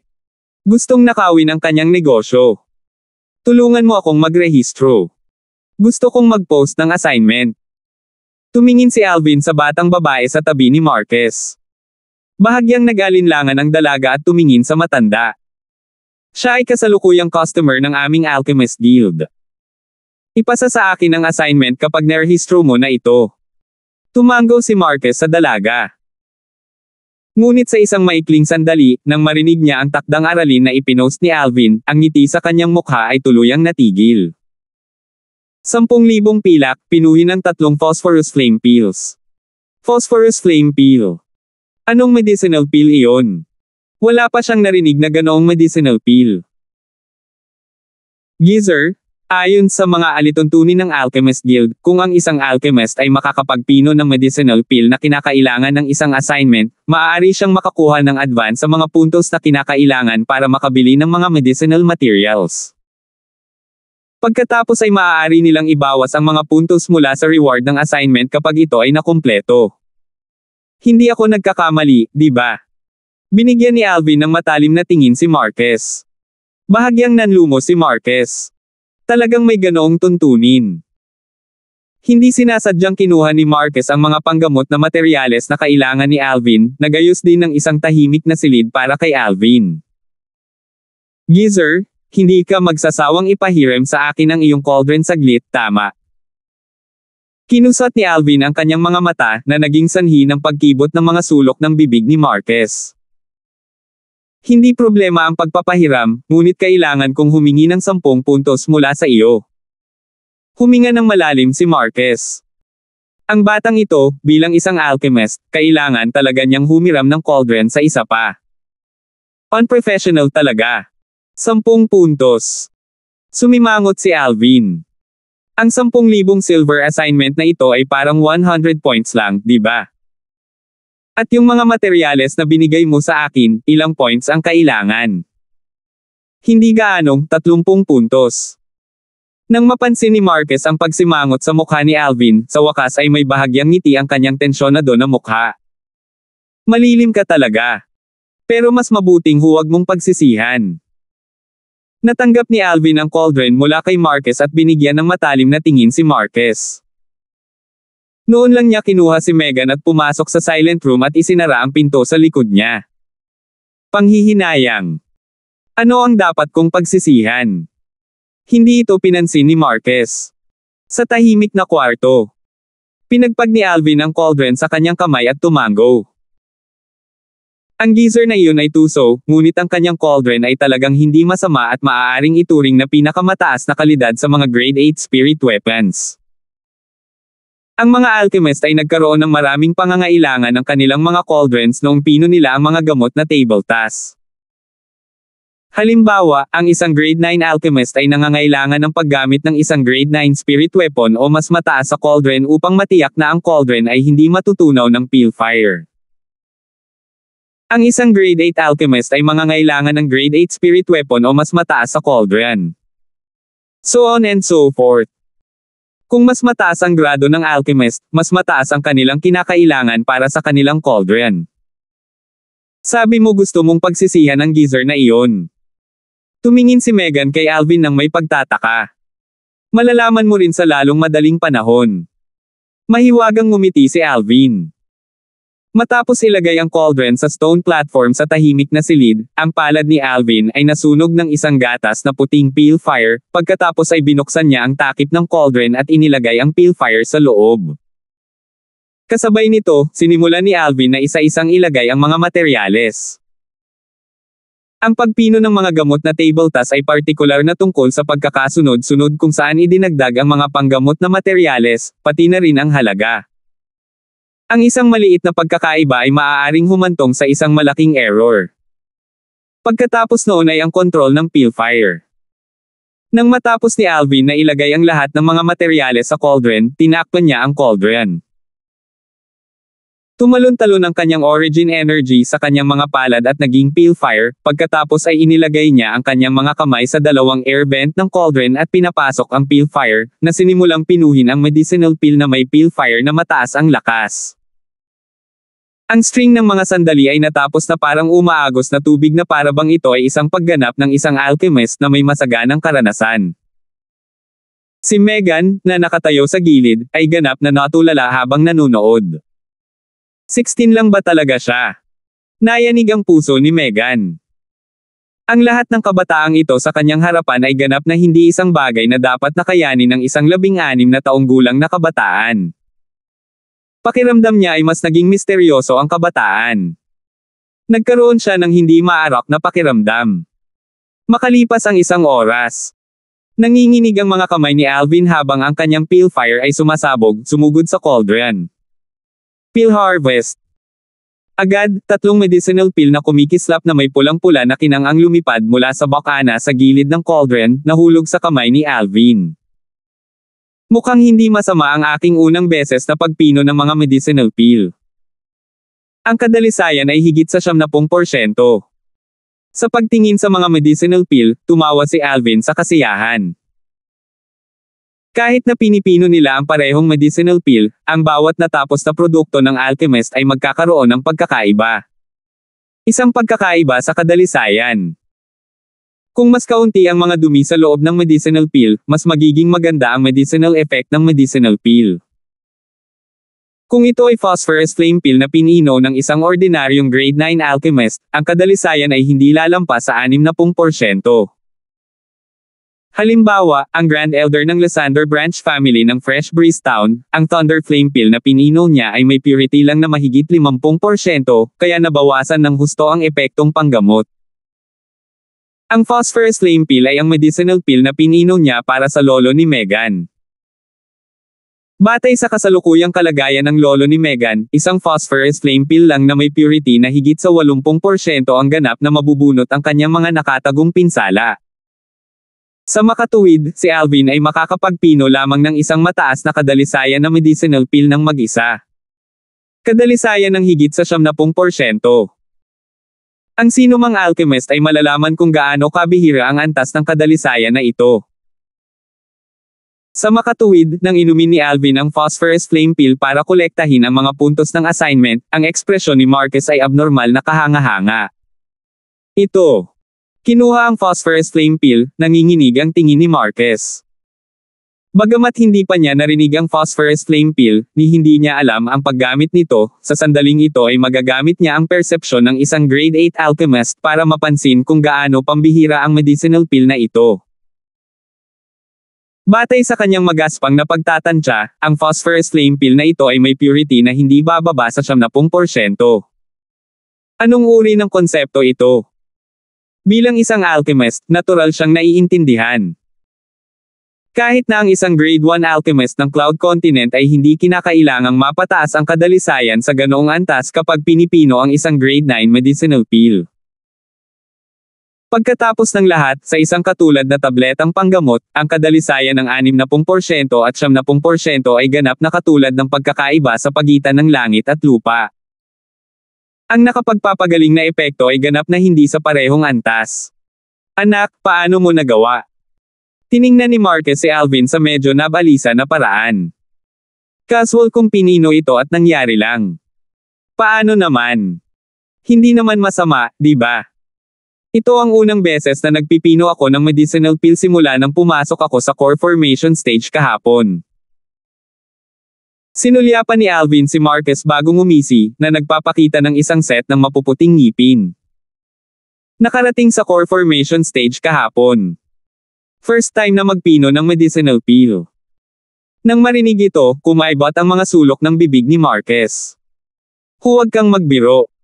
Sumimangot si Marquez. Hindi ako nagbibiro. Inilahad ni Alvin ang kanyang mga kamay na may inosenteng ekspresyon. Kaya kung magpatotoo. Nang mapansin ang hitsura ni Marquez ngayon, ang mood ni Megan ay kakaiba at ang kanyang magandang mukha ay may bakas ng ngiti. Kahapon, sa youth gathering na idinaos sa Dolan Clan Estate, maraming henyo ng kabataan ng Nag-Allen City ang nakakita sa kanya na pumasok sa sarili nilang mga mata. At saka, sa bagong Hidden Dragon list ngayong taon, nasa tuktok siya. Unang niranggo sa Hidden Dragon list. Nagsikip ang mga mag-aaral ni Marquez. Ilang taon na siya sa Nag-Allen City, kaya natural na narinig niya kung paano nagkaroon ng ranking ang Nag-Allen City Young Geniuses na tinatawag na Hidden Dragon List. Ang mga kabataang henyo na maaaring may rank sa Hidden Dragon List ay lahat ng napakahusay na figure. Naaalala ko na ang Rey ng Dolan Clan ay nakakuha ng pangalawang ranggo sa Hidden Dragon List noong nakaraang taon noong siya ay 17 taong gulang. Ngayong taon, maaari pa ba siyang matalo sa batang ito? Sinulyapan ni Marquez si Megan bago tumingin kay Alvin na may gulat na ekspresyon. Bahagyang gumalaw ang magagandang mata ni Megan habang dahan-dahan niyang sinabi, "Oo, sa pagkakataong ito si Ray pa rin ang pangalawa." Napabuga si Marquez ng malamig na hangin. Ang isang 16 na taong gulang na core formation martial artist ay higit pa sa sapat upang mabigla siya. Ang isang 16 na taong gulang na grade 9 alchemist ay mas nakakagulat sa kanya. Ngunit kahit na ang lahat ng ito ay hindi ang katapusan. Una, ito ay ang higit sa 70% purity medicinal pill. Pagkatapos ito ang una sa Hidden Dragon List. Itong naka-violet na kabataan, anong klaseng freak siya? Kahit sa buong Crimson Sky Kingdom, ni minsan ay hindi niya narinig ang ganoong kakaiba. Alvin. Malalim na naalala ni Marquez sa kanyang puso ang pangalan na ipinahayag ng kabataan sa panahon ng kanyang pagpaparehistro. Tapos na. Ibinalik ng batang babae sa likod ng counter ang crystal card kay Alvin. Balanse, 60 puntos. Umuwi na tayo. Inagaw ni Alvin ang phosphorus flame pill mula sa mga kamay ni Marquez at tinawag si Megan. Nang makitang lalabas na ng pinto sina Alvin at Megan, hindi napigilan ni Marquez na sumigaw, "Teka! May iba pa ba?" Lumingon si Alvin at tumingin sa kanya na may isang pekeng ngiti. "Sinabi mo kanina na sana hindi ako magsisi. Gusto kong malaman, anong ibig mong sabihin?" Tanong ni Marquez. Kung noon pa man, hindi niya papansinin ang sinabi ni Alvin. Ngunit sa sandaling naranasan niya kung gaano kahimala si Alvin, kailangan niyang seryosohin siya. Sa totoo lang, hindi naman ito big deal. Napansin ko lang na sinusubukan mong makapasok para maging grade 7 alchemist, pero parang lumihis ka sa tamang landas. Originally, sa iyong kasalukuyang pundasyon, maaari kang ganap na makalusot para maging grade 7 alchemist. Sayang. Nakakunot ang mga kilay ni Alvin habang nakangiti. Agad na naging itim ang mukha ni Marquez. Kahit na ito ay itinuturing na hindi isang malaking pakikitungo. Sa sandaling ito, naramdaman pa niya na sinadya ito ni Alvin. Sige, geezer. May gagawin pa ako, kaya aalis na ako. Ikinawi ni Alvin ang kanyang kamay at aalis na sana. Maghintay. Pinigilan muli ni Marquez si Alvin. May iba pa ba? Sumimangot si Alvin at bahagyang naiinip. Ngunit kung titingnang mabuti, mapapansin na sa kaibuturan ng kanyang mga mata ay may nakatagong nakangiting ekspresyon. May paraan ka ba? Tanong ni Marquez. Bahagyang bumilis ang kanyang paghinga. Oo. Diretso ang sagot ni Alvin. Ano ang iyong mga kondisyon? Hindi pinakiramdaman ni Marquez ang kanyang mga salita habang nagtatanong siya na may masakit na ekspresyon. Alam niya na batay sa dating ugali ni Alvin, malamang naduguan niya ito. Hindi ako magiging mata ko, kalahati lang ng puntos ang gusto ko sa crystal card mo. Ngumisi si Alvin. Kahit iyon ay hindi itinuturing na mata ko.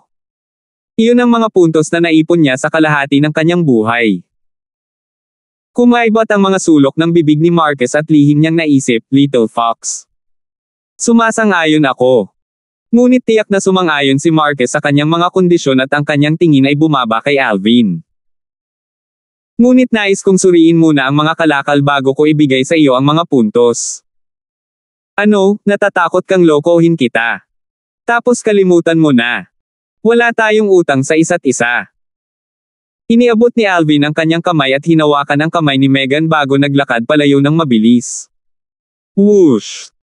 Kaagad, hinaranggan ni Marquez ang kanilang daanan. Bukod sa pagiging grade 8 alchemist, si Marquez ay isa ring ika-9 na antas ng Origin Core martial artist. 79, Teodoro. Tagasalin, Crazy Tulanzurator Editor, Lucas. Kahit na sa buong Nag-Allen City, sa 3 dakilang clans, iilan lamang sa Supreme Elder ang bahagyang mas mabigat kaysa kay Marquez. Gayunpaman, sa katayuan ni Marquez bilang grade 8 alchemist kasama ang Alchemist Guild na sumuporta sa kanya, kahit na nakita siya ng Supreme Elders ng 3 dakilang clans, magalang pa rin nilang tatawagan siyang Guildmaster Su. Ibigay mo ang iyong crystal card. Tumingin si Marquez kay Alvin at iniabot ang kanyang kamay. Bagamat nakaramdam siya ng kawalan ng kakayahan sa kanyang puso, pinili niyang magkompromiso. Ang sinabi ni Alvin kanina ay isang bagay na matagal na niyang napansin. Gayunpaman, hindi niya taglay ang karanasan ng isang grade 7 alchemist at sa gayon ay maaari lamang matigas ang ulo na magpatuloy sa landas na kanyang tinatahak at madadapa sa daan. Ngayong nagkaroon na siya ng pagkakataong makalusot para maging grade 7 alchemist, natural na hindi niya ito papakawalan ng madali. Sa ganang kanya, hanggat nakalusot siya at naging grade 7 alchemist, maaari siyang mag-apply sa Alchemist Guild at umalis sa kapahamakan na lugar na ito. Nag-Allen City, sa kabuuan ng Crimson Sky Kingdom, ito ay isang maliit na lungsod lamang. Noong nakaraan, kung hindi niya sinasaktan ang isang taong may kapangyarihan at awtoridad, malabong maipadala siya rito. Hanggat nagtagumpay siya upang maging isang grade 7 alchemist, ang taong iyon ay magiging walang magawa upang gawin ang anumang bagay sa kanya. Isang grade 7 alchemist at grade 8 alchemist, kahit isang grade lang ang pagkakaiba, parang langit at lupa ang pagkakaiba. Sa malawak na Crimson Sky Kingdom, mayroong isang buong 1,000+ grade 8 alchemist na nagparehistro ng kanilang sarili sa Alchemist Guild. Samantalang iilan lang ang mga grade 7 alchemist. Isang grade 7 alchemist ang may marangal na katayuan. Kahit ang Imperial Family ng Crimson Sky Kingdom ay magpapaabot ng isang sanga ng oliba sa kanila. Geezer, huwag kang mag-alala. Hindi ka magkakaroon ng anumang pagkalugi. Pinipigilan ni Alvin ang kanyang ngiti sa mga sulok ng kanyang bibig habang iniaabot niya ang crystal card. Mabilis, ang crystal card sa kamay ni Marquez ay pumitik at ipinakita ang balanse nito. 10,000 puntos. Nang mapansin ang numerong ito, hindi mapigilan ni Alvin na mapatulala. Pagkatapos ng lahat, ang 10,000 pilak ay nagkakahalaga lamang ng 100 puntos. Ang 10,000 puntos na ito, kung ipapalit sa pilak, iyon ay magiging 1,000,000 pilak. 1,000,000 silver, anong klaseng concept yun? Sa lalong madaling panahon, ang crystal card ni Alvin ay may dagdag na 5,000 puntos, na may kabuoang 5,060 puntos. Natanggap ni Alvin ang crystal card ng may kasiyahan habang nakangiti at sinabing, "Geezer, sa una ay hiniling ko lang ang ikatlong bahagi ng iyong net worth. Ngunit sino ang nagtanong sa iyo na dayin mo ako ng 10 puntos kung hiniram ko lang ang iyong cauldron? Gayon din, hindi ako mapakali sa iyo." Kumaibat ang mga sulok ng bibig ni Marquez. Ibig sabihin, halos 2,000 points na ang ibinigay niya para sa 10 points. Pati bitukan niya ay naging berde sa panghihinayang. Path! Tumawa si Megan na parang bulaklak. Sa wakas ay naunawaan na niya ang ibig sabihin ni Alvin nang sabihin niyang hindi ka dapat magsisi. Kaya pala siya pala ang nagpaplano nito. Simula ng tanghali bukas, hanapin mo ako sa Lysander clan. Tama, tandaan mong kumain bago dumating. Hindi ako nagbibigay ng pagkain. Hinawakan ni Alvin ang kamay ni Megan, naglakad sa paligid ng Marquez, at naglakad palayo. Tiningnan ni Marquez ang kanilang nawawalang figure at nanliit ang kanyang mga mata. Ang Lysander clan, kailan sila nagkaroon ng ganoong figure? Sa daan pabalik. Masyado kang walang awa, direktang dinadaya siya sa kalahati ng kanyang mga puntos. Tumingin si Megan kay Alvin habang nakangiti ito. Ngunit matapos makitang nahadlangan si Marquez, napuno ng kasiyahan ang kanyang puso. Sino ba ang nagtanong sa kanya na dayin muna ako? Humihingi ng 10 points para lang gamitin pansamantala ang kanyang masungit na cauldron, 1,000 silver iyon. May sakit na ekspresyon si Alvin habang nagsasalita siya. Kumuha ng 1,000 pilak, ngunit nawala ang 500,000 pilak. Siguro kung matutulog siya ngayong gabi. Humajejek si Megan. Naakit si Alvin. Anong tinitingin-tingin mo? Galit na tanong ni Megan. Little Megan, asawa ko, ang ganda mo talaga. Sabik na sabi ni Alvin. Pay. Sino asawa mo? Hanapin mo si Kelly mo. Sobrang selos ka, pero hindi mo pa rin inaamin na asawa ko. Hindi ako. Kung gayon, kailangan ko lang tumalikod at habulin si Leia. Huwag kang maglakas loob. Sa gitna ng pagsasaya, bumalik sina Alvin at Megan sa Lysander clan estate at pagkatapos ay sa tahanan ni Megan. Natapos mo na bang magpino ng napakabilis? Nang makita ng matanda ang 3 medicinal pill na ipinasa sa kanya ni Alvin, siya ay natigilan. Hindi ako nag-ukol ng maraming oras dahil ito ay isang grade 9 medicinal pill lamang. Bahagyang ngumiti si Alvin. Saan mo nakuha ang cauldron? Huwag mong sabihin sa akin na sa ganitong tagal, ikaw mismo ang nagpino ng isang kaldero. Tumingin ang matanda kay Alvin na para bang nakatingin siya sa isang freak. Well, hindi. Napangiti si Alvin na nahihiya. Lolo, ginamit niya ang cauldron ng Alchemist Guild's Guildmaster ng ating Nag-Allen City na si Marquez. Ngunit talagang kuripot ang Marquez na iyon. Talagang humingi siya kay Alvin ng 1,000 silver para lang gamitin ang kanyang cauldron sa loob ng 1 oras. Bahagyang nagsalubong ang magagandang kilay ni Megan at puno ng kawalang kasiyahan ang kanyang mukha habang nagsasalita. Ganun ba? Hindi ba 1,000 silver lang? Kayang-kaya pa ni Lolo. Habang nagsasalita ang matanda, tumingin siya kay Alvin. Anak, magkano ang kabuoang halaga ng 3 gamot na ito, babayaran ko sila ng magkasama. Lolo, ito ang regalo ko sa iyo. Hindi ako nangangahas na kunin ang iyong pera. Nang sabihin ng matanda ang mga salitang iyon, napansin ni Alvin si Megan na nakatitig sa kanya nang may pananakot na nagsasabing, kung maglakas loob kang kunin ang pera ng aking lolo, hindi kita patatawarin. Haha. Sige. Sa anumang kaso, ang pera ng matandang ito ay magiging kay Megan sa hinaharap. Tumango ang matanda at hindi na nagpumilit. Sa kanyang puso, kinuha na niya si Alvin bilang kanyang magiging manugang. Lolo, ano ang sinasabi mo? Siguradong mabubuhay ka ng mahabang buhay. Tungkol naman sa lalaking ito, hindi siya nagkukulang ng pera. Dinaya lang niya si Marquez ng 500,000 pilak.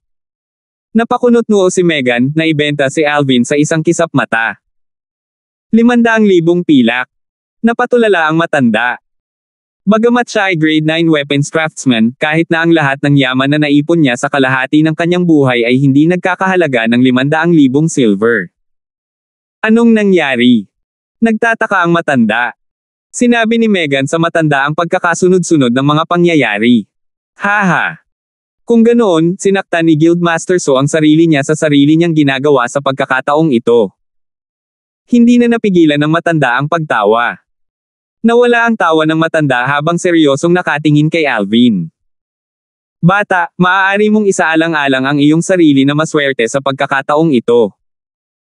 Ang Guildmaster So na ito ay sikat sa kanyang mabuting ugali. Sa susunod, hindi ka na maaaring gumamit ng mga katulad na pamamaraan upang linlangan ang ibang mga powerhouse. Kung hindi, kapag naabot niya ang kanyang layunin at dumating para sa iyong buhay, mas marami ang mawawala sa iyo kaysa sa natamo mo. Huwag kang mag-alala, Lolo.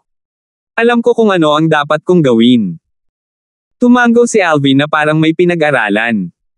Gayunpaman, sa kanyang puso, iba ang iniisip niya. Ang sinabi ng matanda ay matagal na niyang naisip, at mayroon pa siyang paraan para makayanan ito na siyang magtitiyak sa kanyang kaligtasan. Sa isang malawak na patio.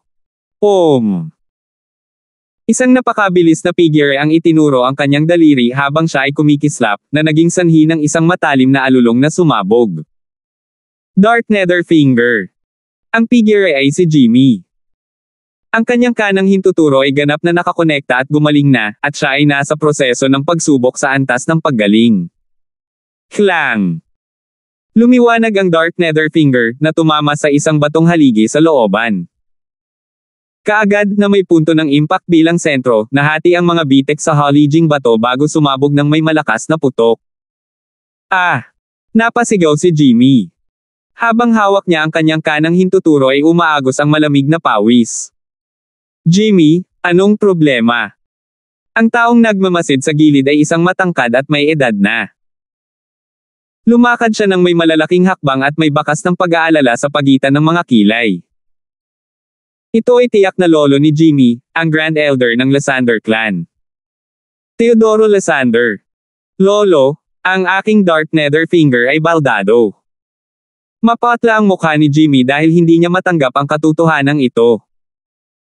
Upang linangin ang Dark Nether Finger, tanging siya lamang ang malinaw sa kung gaano karaming mental at pisikal na pagsisikap ang kanyang ginugol. Ang mga diskarte sa daliri, bukod sa kanilang kakilakilabot na lakas, ay 10 beses din na mas mahirap linangin kaysa sa regular na kasanayan sa militar.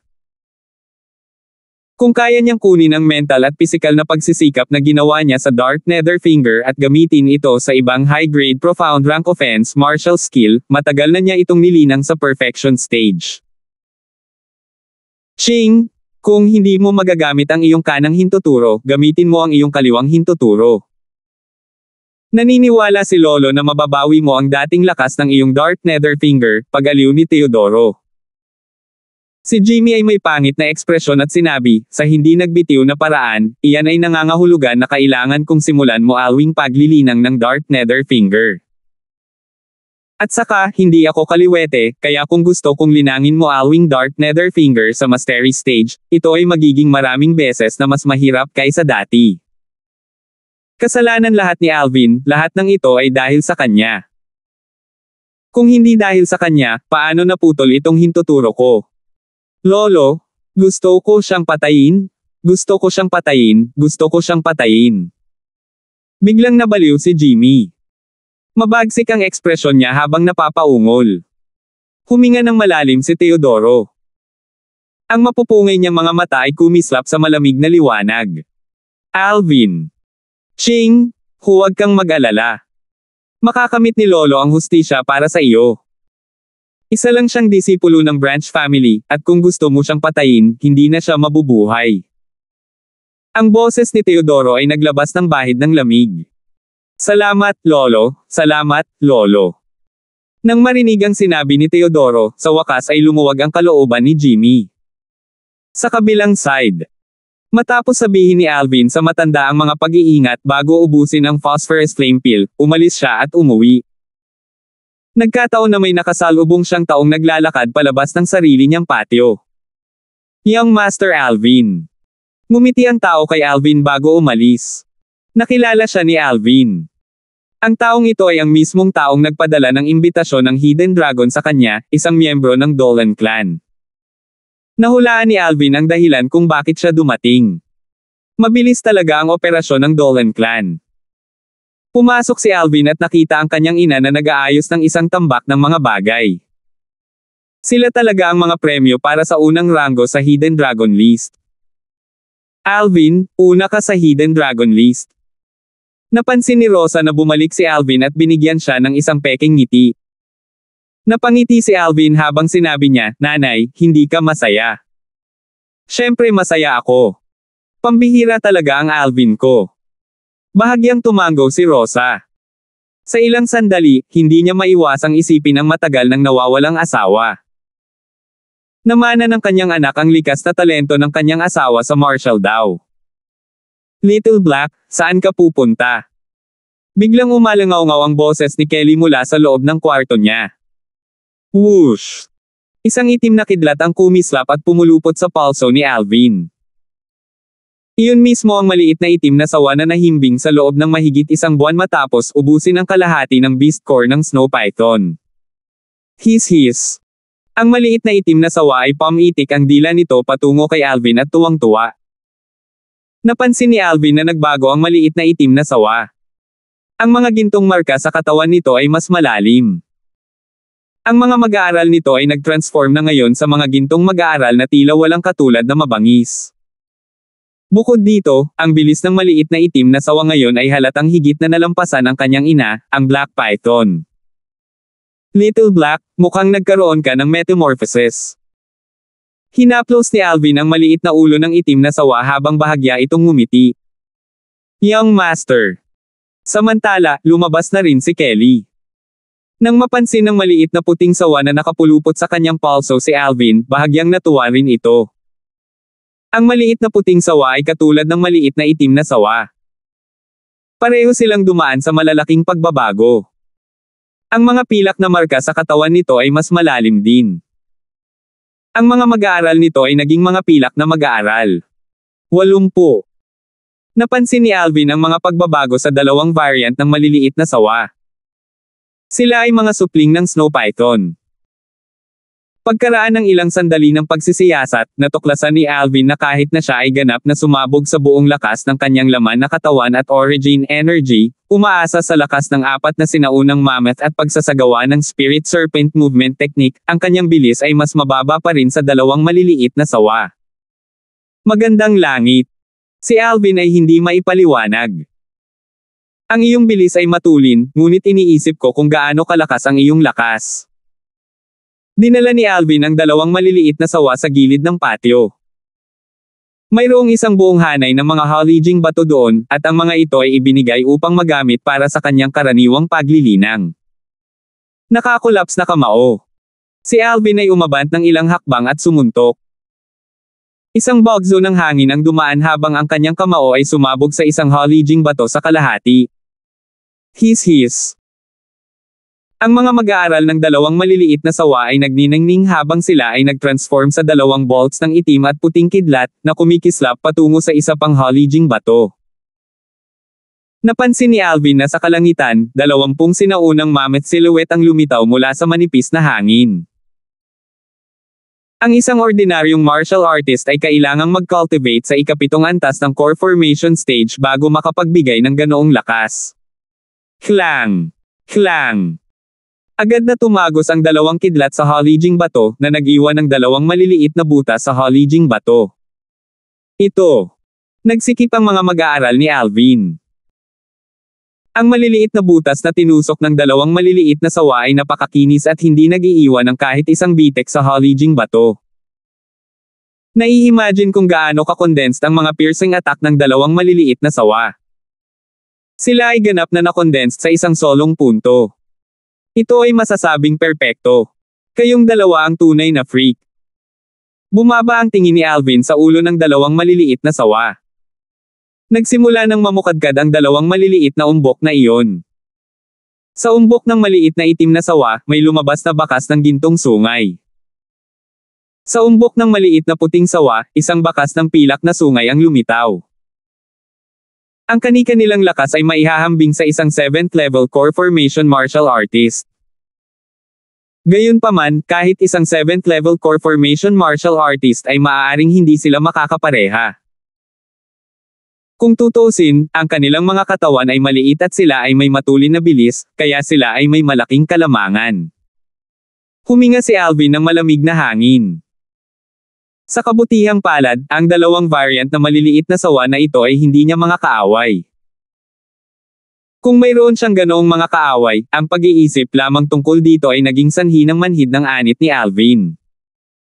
Si Kelly, na nakatingin sa gilid, ay matagal nang napipi. Little White, kaya pala napakatalino mo. Bahagyang ngiti sa mukha ni Kelly habang hinihimas ang maliit na ulo ng maliit na puting sawa. Tila napansin ng maliit na puting sawa na pinupuri ito ni Kelly, habang kampante nitong itinaas ang maliit na ulo at mapaglarong ipinitik ang dila. Nang gabing iyon, ipinasa ni Alvin ang isang top-tier na paraan ng paglilinang sa kanyang ina.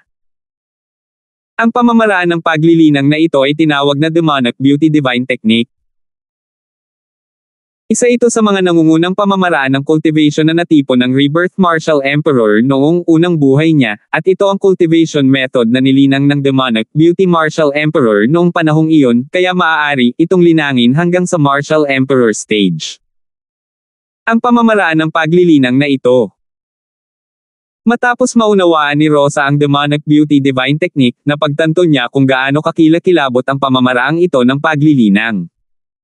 Nakaramdam siya ng bahagyang pagkamanhid. Napakaraming sikreto talaga ng anak niya. Ang Frost God Sword Technique na nilinang ni Kelly ay tila hindi mas mababa sa Demonic Beauty Divine Technique na ito. Nay, matiig ang intindihin ito muli. Bibili ako ng mga panggamot na materyales bukas at mag-aayos ng isang spirit containment pill para sa iyo. Sa oras na iyon, ang spirit containment pill ay sisipsipin ang lahat ng iyong origin energy at ito ay lalagyan nito sa loob. Kapag nakumpleto mo na ang iyong pagbabago sa paraan ng cultivation sa Demonic Beauty Divine Technique, maaari mong ilabas ang origin energy containment na maging buong lakas sa loob ng iyong pill na nilalaman ng espiritu. Mas malakas sa kalahating buwan. Mabuti, mabuti. Tinitigan ni Rosa si Alvin nang may pagtataka habang patuloy na tumatango. Kinaumagahan, isinama ni Alvin si Kelly habang umalis siya sa Lysander Clan Estate at dumating sa trade market. Una, kinolekta niya ang balanse ng kanyang account mula sa manager ng tindahan ng gamot at muling gumawa ng 2 crocs ng 6 Treasures Body Tempering Liquid. Nang matapos ay ipinahayag ni Alvin ang dahilan kung bakit siya dumating. Ang mga panggamot na materyales para sa spirit containment pill ay lahat ay karaniwan. Pagkaraan ng maikling sandali, natapos na ng manager ng tindahan ng gamot ang paghahanda sa kanila para kay Alvin. Manager, magkano ang lahat ng mga gamot na ito? Tanong ni Alvin. Customer, ang kabuuan para sa lahat ng mga gamot na ito ay ilang daang pilak lamang. Hindi mo kailangang magbayad para sa mga ito. Puno ng ngiti ang mukha ng manager ng tindahan ng gamot. Dahil sinimulan ni Alvin na ibenta ang kanyang 6 Treasures Body Tempering Liquid sa tindahan ng gamot na ito, ang kanyang tindahan ng gamot ay maaaring ituring na kumukuha ng pera. Alam ng Diyos kung gaano karaming mga tindahan ng gamot ang napuno ng inggit at paninibugho. Kung gayon tutulungan ko ang aking sarili. Tumango si Alvin. Matapos bigyan ng matalim na tingin ang manager, umalis na siya kasama si Kelly. Noong una, inakala ni Alvin na ang manager ay makakatagpo ng ilang problema mula sa malaking benta ng 6 Treasures Body Tempering Liquid. Kung tutuusin, tiyak na marami ang nagnanais nito. Ngunit hanggang ngayon, ang manager ay hindi nahaharap sa isang piraso ng problema, ibig sabihin na siya ay malinaw na hindi kasing simple nang tila siya ay nasa ibabaw. Ngunit wala itong masyadong kinalaman kay Alvin. Pagkarating nila ni Kelly sa bahay, pumasok siya sa kanyang silid at naghanda upang pinuhin ang spirit containment pill. Whoosh! Sa isang pag-iisip, binawi niya ang isang cauldron mula sa kanyang spatial ring. Ang kaldero ay may katangi-tanging hitsura. Mayroon itong siyam na parang buhay na may 5 kuko na banal na dragon na inukit sa lahat ng panig. Ito ay tiyak na ang cauldron na ibinigay sa kanya ng lolo ni Meghan. Noong una, ayaw niyang kunin ang mahalagang pag-aari ng matanda. Ngunit nagpumilit ang matanda, kaya sa bandang huli, kahit si Meghan ay hinikayat siyang kunin ito. Mukhang kapansin-pansin ang guro ni Lolo mula noong mga nakaraang taon. May bakas na ang cauldron na ito ng aura ng Grade 7 Spirit Weapon. Ang mga mag-aaral ni Alvin ay nagsikip at saglit na kumikislap na may bahagyang pagkagulat. Yung material nitong cauldron. FK. Hindi pwede. Thousand-year dark iron. Pagkaraan ng maikling sandali, nanginginig ang mga kamay ni Alvin at naglabas siya ng mga kahalayan sa kasiya siyang pagkagulat. Ang Thousand-year dark iron ay isang uri ng napakahalagang material sa paggawa ng armas. Ang limitasyon nito ay ang makatiis ng Grade 6 weapon flame. Sa madaling salita, ang Thousand-year dark iron ay sapat na para pinuhin ang isang Grade 6 spirit weapon. Ang buong katawan ay gawa sa Thousand-year dark iron. Extravagant, too extravagant. With this cauldron as a foundation, in the future, even when I become a Grade 6 alchemist, I will not need to change to another cauldron because I can direct refine this one into a Grade 6 spirit weapon. Ang mga mata ni Alvin ay kumikinang sa isang makinang na liwanag. Matapos sumanib sa mga alaala ng Rebirth Martial Emperor, siya ngayon ay hindi lamang isang alchemist na may masaganang karanasan, siya rin ay isang manggagawa ng armas na may masaganang karanasan. Hindi nagtagal, sinimulan ni Alvin na linisin ang gamot na tableta. Kung ihahambing sa phosphorus flame pill, ang proseso ng pagpino ng spirit containment pill ay mas simple. Pagkatapos gumugol ng kalahating oras, nakumpleto ni Alvin ang spirit containment pill refinement at nakapagpino ng kabuoang 2 pill. Isa sa mga table task ay para ubusin ng kanyang ina. Ang isa, binalak niyang itago ito para kay Meghan. Matapos maipasa ang spirit containment pill sa kanyang ina at ipaalam sa kanya ang paraan ng pagkonsumo ng tableta at ang mga kinakailangang pag-iingat nito, bumalik si Alvin sa kanyang silid.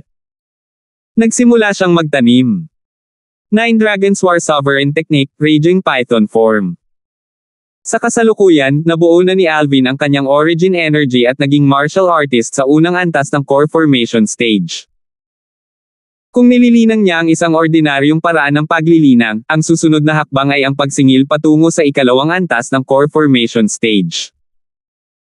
Gayunpaman, dahil sa kakaiba ng 9 Dragons War Sovereign Technique, ang kailangan niyang gawin ngayon ay gamitin ang kanyang origin energy upang higit na pasiglahin ang kanyang fleshly body at dagdagan ang limitasyon ng kanyang fleshly body, kaya pinapayagan ang lakas ng kanyang fleshly body na tumaas mula sa lakas ng 3 sinaunang mammoth hanggang sa lakas ng 4 na sinaunang mammoth. Kapag nakumpleto na ang tempering, magkakaroon siya ng dagdag na lakas ng isang sinaunang mammoth.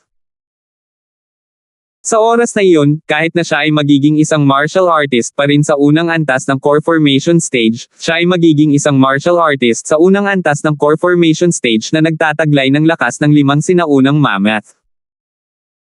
Sa mga tuntunin ng lakas, siya ay magiging superior sa isang martial artist sa ikatlong antas ng core formation stage at mas mababa sa isa sa ika-4 na antas. Ang isang ordinaryong martial artist sa ikatlong antas ng core formation stage ay nagtataglay ng lakas ng 4 na sinaunang mammoth. Tulad ng 7th Elder ng dating Fresh Breeze Town Branch family, si Lysander Kun. Ang isang martial artist sa ika-4 na antas ng core formation stage, sa kabilang banda, ay nagtataglay ng lakas ng 6 na sinaunang mammoth. Tulad ng kanyang ina. Ang pagtempere sa fleshly body gamit ang origin energy, talagang nakaka-excite. Alinsunod sa pamamaraan ng mental cultivation ng Raging Python form, sinimulan ni Alvin na palamigin ang kanyang laman ng origin energy sa ilang sandali bago manginig ang kanyang katawan, dahilan para mapahinto siya kaagad. Sumili ang mapait na ngiti sa mukha niya. Taliwas sa inaasahan, ang pagtempere sa laman ng origin energy ay hindi nagdulot sa kanya ng anumang sakit. Gayunpaman, ang pakiramdam ng pamamanhid, pangangati, at pagkalumbay na naramdaman niya sa kanyang buong katawan ay nagdulot sa kanya ng labis na pagkabalisa.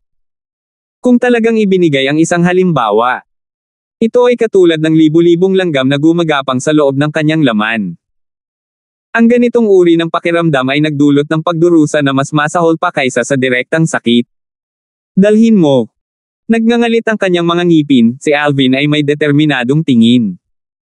Bilang resulta ng tempering ng origin energy, ang katawan ng laman ay naging mas condensed. Ang lifeblood at fleshly body na orihinal na nasa threshold ay walang katapusan na ngayon ay lumalaki at sumasailalim sa mga pagbabago sa napakabilis na bilis. Walang sakit, walang pakinabang. Malalim na naunawaan ni Alvin ang loika na ito. Pagkatapos ng patuloy na paglilinang hanggang tanghali, si Alvin ay basang-basa sa pawis at ang kanyang mga damit ay nabasa, malansa, at lubhang hindi komportable. Pagkatapos maligo at magpalit ng malinis at tuyong damit, saka lang lumabas si Alvin sa kanyang silid. Sa tanghali, habang kumakain si Alvin kasama ang kanyang pamilya, may dumating na hindi inaasahang bisita. Guildmaster Su, nananatili rito si Alvin. Sa labas ng patio, isang magalang na boses ang tumunog. Alvin, may naghahanap sa'yo. Napatingin si Rosa kay Alvin. Wala lang, hintayin mo siya. Lunch muna tayo. Si Alvin ay may tahimik na ekspresyon, patuloy na nagclamp ng pagkain gamit ang kanyang chopstick ng natural at maayos. Alvin, ako ang manager ng Inner Court, si Travis. Gusto kang makita ni Guildmaster Su. Sa labas ng patio, isang sigaw ang umalangaw-ngaw at pumasok sa looban. Hilingin sa kanya na pumasok sa kanyang sarili. Medyo naiinip si Alvin. Sa labas ng patio, si Travis ay napipi. Ang Alvin na ito ay talagang masuwayin. Sino itong matandang tumabi sa kanya? Ito ay isang figure na kahit na ang kanilang Lysander clan's patriarch ay kailangang batiin bilang paggalang. Siya ang Alchemist Guild's Guildmaster ng Nag-Allen City. Marquess Su. Guildmaster Su, si Alvin ay bata pa at walang karanasan, paano kung? Bumuhos ang malamig na pawis mula kay Travis habang nakatingin sa matandang lalaki na may mapait na ngiti, labis na natatakot na magalit ang matanda dahil dito. Ngunit sa susunod na sandali, siya ay ganap na natulala. Pwede ka nang umalis, ako na mismo ang papasok. Tumango si Marquess kay Travis at pumitik ng medicinal pill patungo sa kanya. Matapos mahuli ni Travis ang medicinal pill, siya na nakapansin kay Marquess ay hindi galit o inis, kaya dahan-dahan siyang pumasok sa courtyard ng bahay ni Alvin. Origin increasing pill. Nang malinaw niyang makita ang medicinal pill sa kanyang kamay, nagningning ang tingin ni Travis. Ang origin increasing pill na ito ay nagkakahalaga ng 5,000 silver. Tulad ng inaasahan sa Guildmaster ng Alchemist Guild, siya ay talagang mapagbigay. Ang ginawa ko lang ay ituro sa kanya ang daan, at binigyan niya ako ng origin increasing pill. Huminga ng malalim si Travis, bahagyang nasa sabik.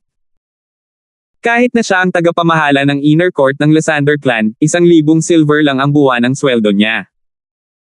Karaniwan, kinasusuklaman niya ang pagbili ng kanyang sarili ng ilang origin increasing pills para madagdagan ang kanyang cultivation.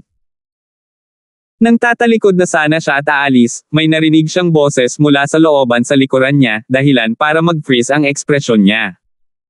Halos matakot siya. Geezer, ang aga-aga mo. Hindi naman pwedeng pumunta ka rito para makakuha ng libreng pagkain, di ba? Sabihin ko muna sa'yo, wala akong pinaghandaan para sa'yo.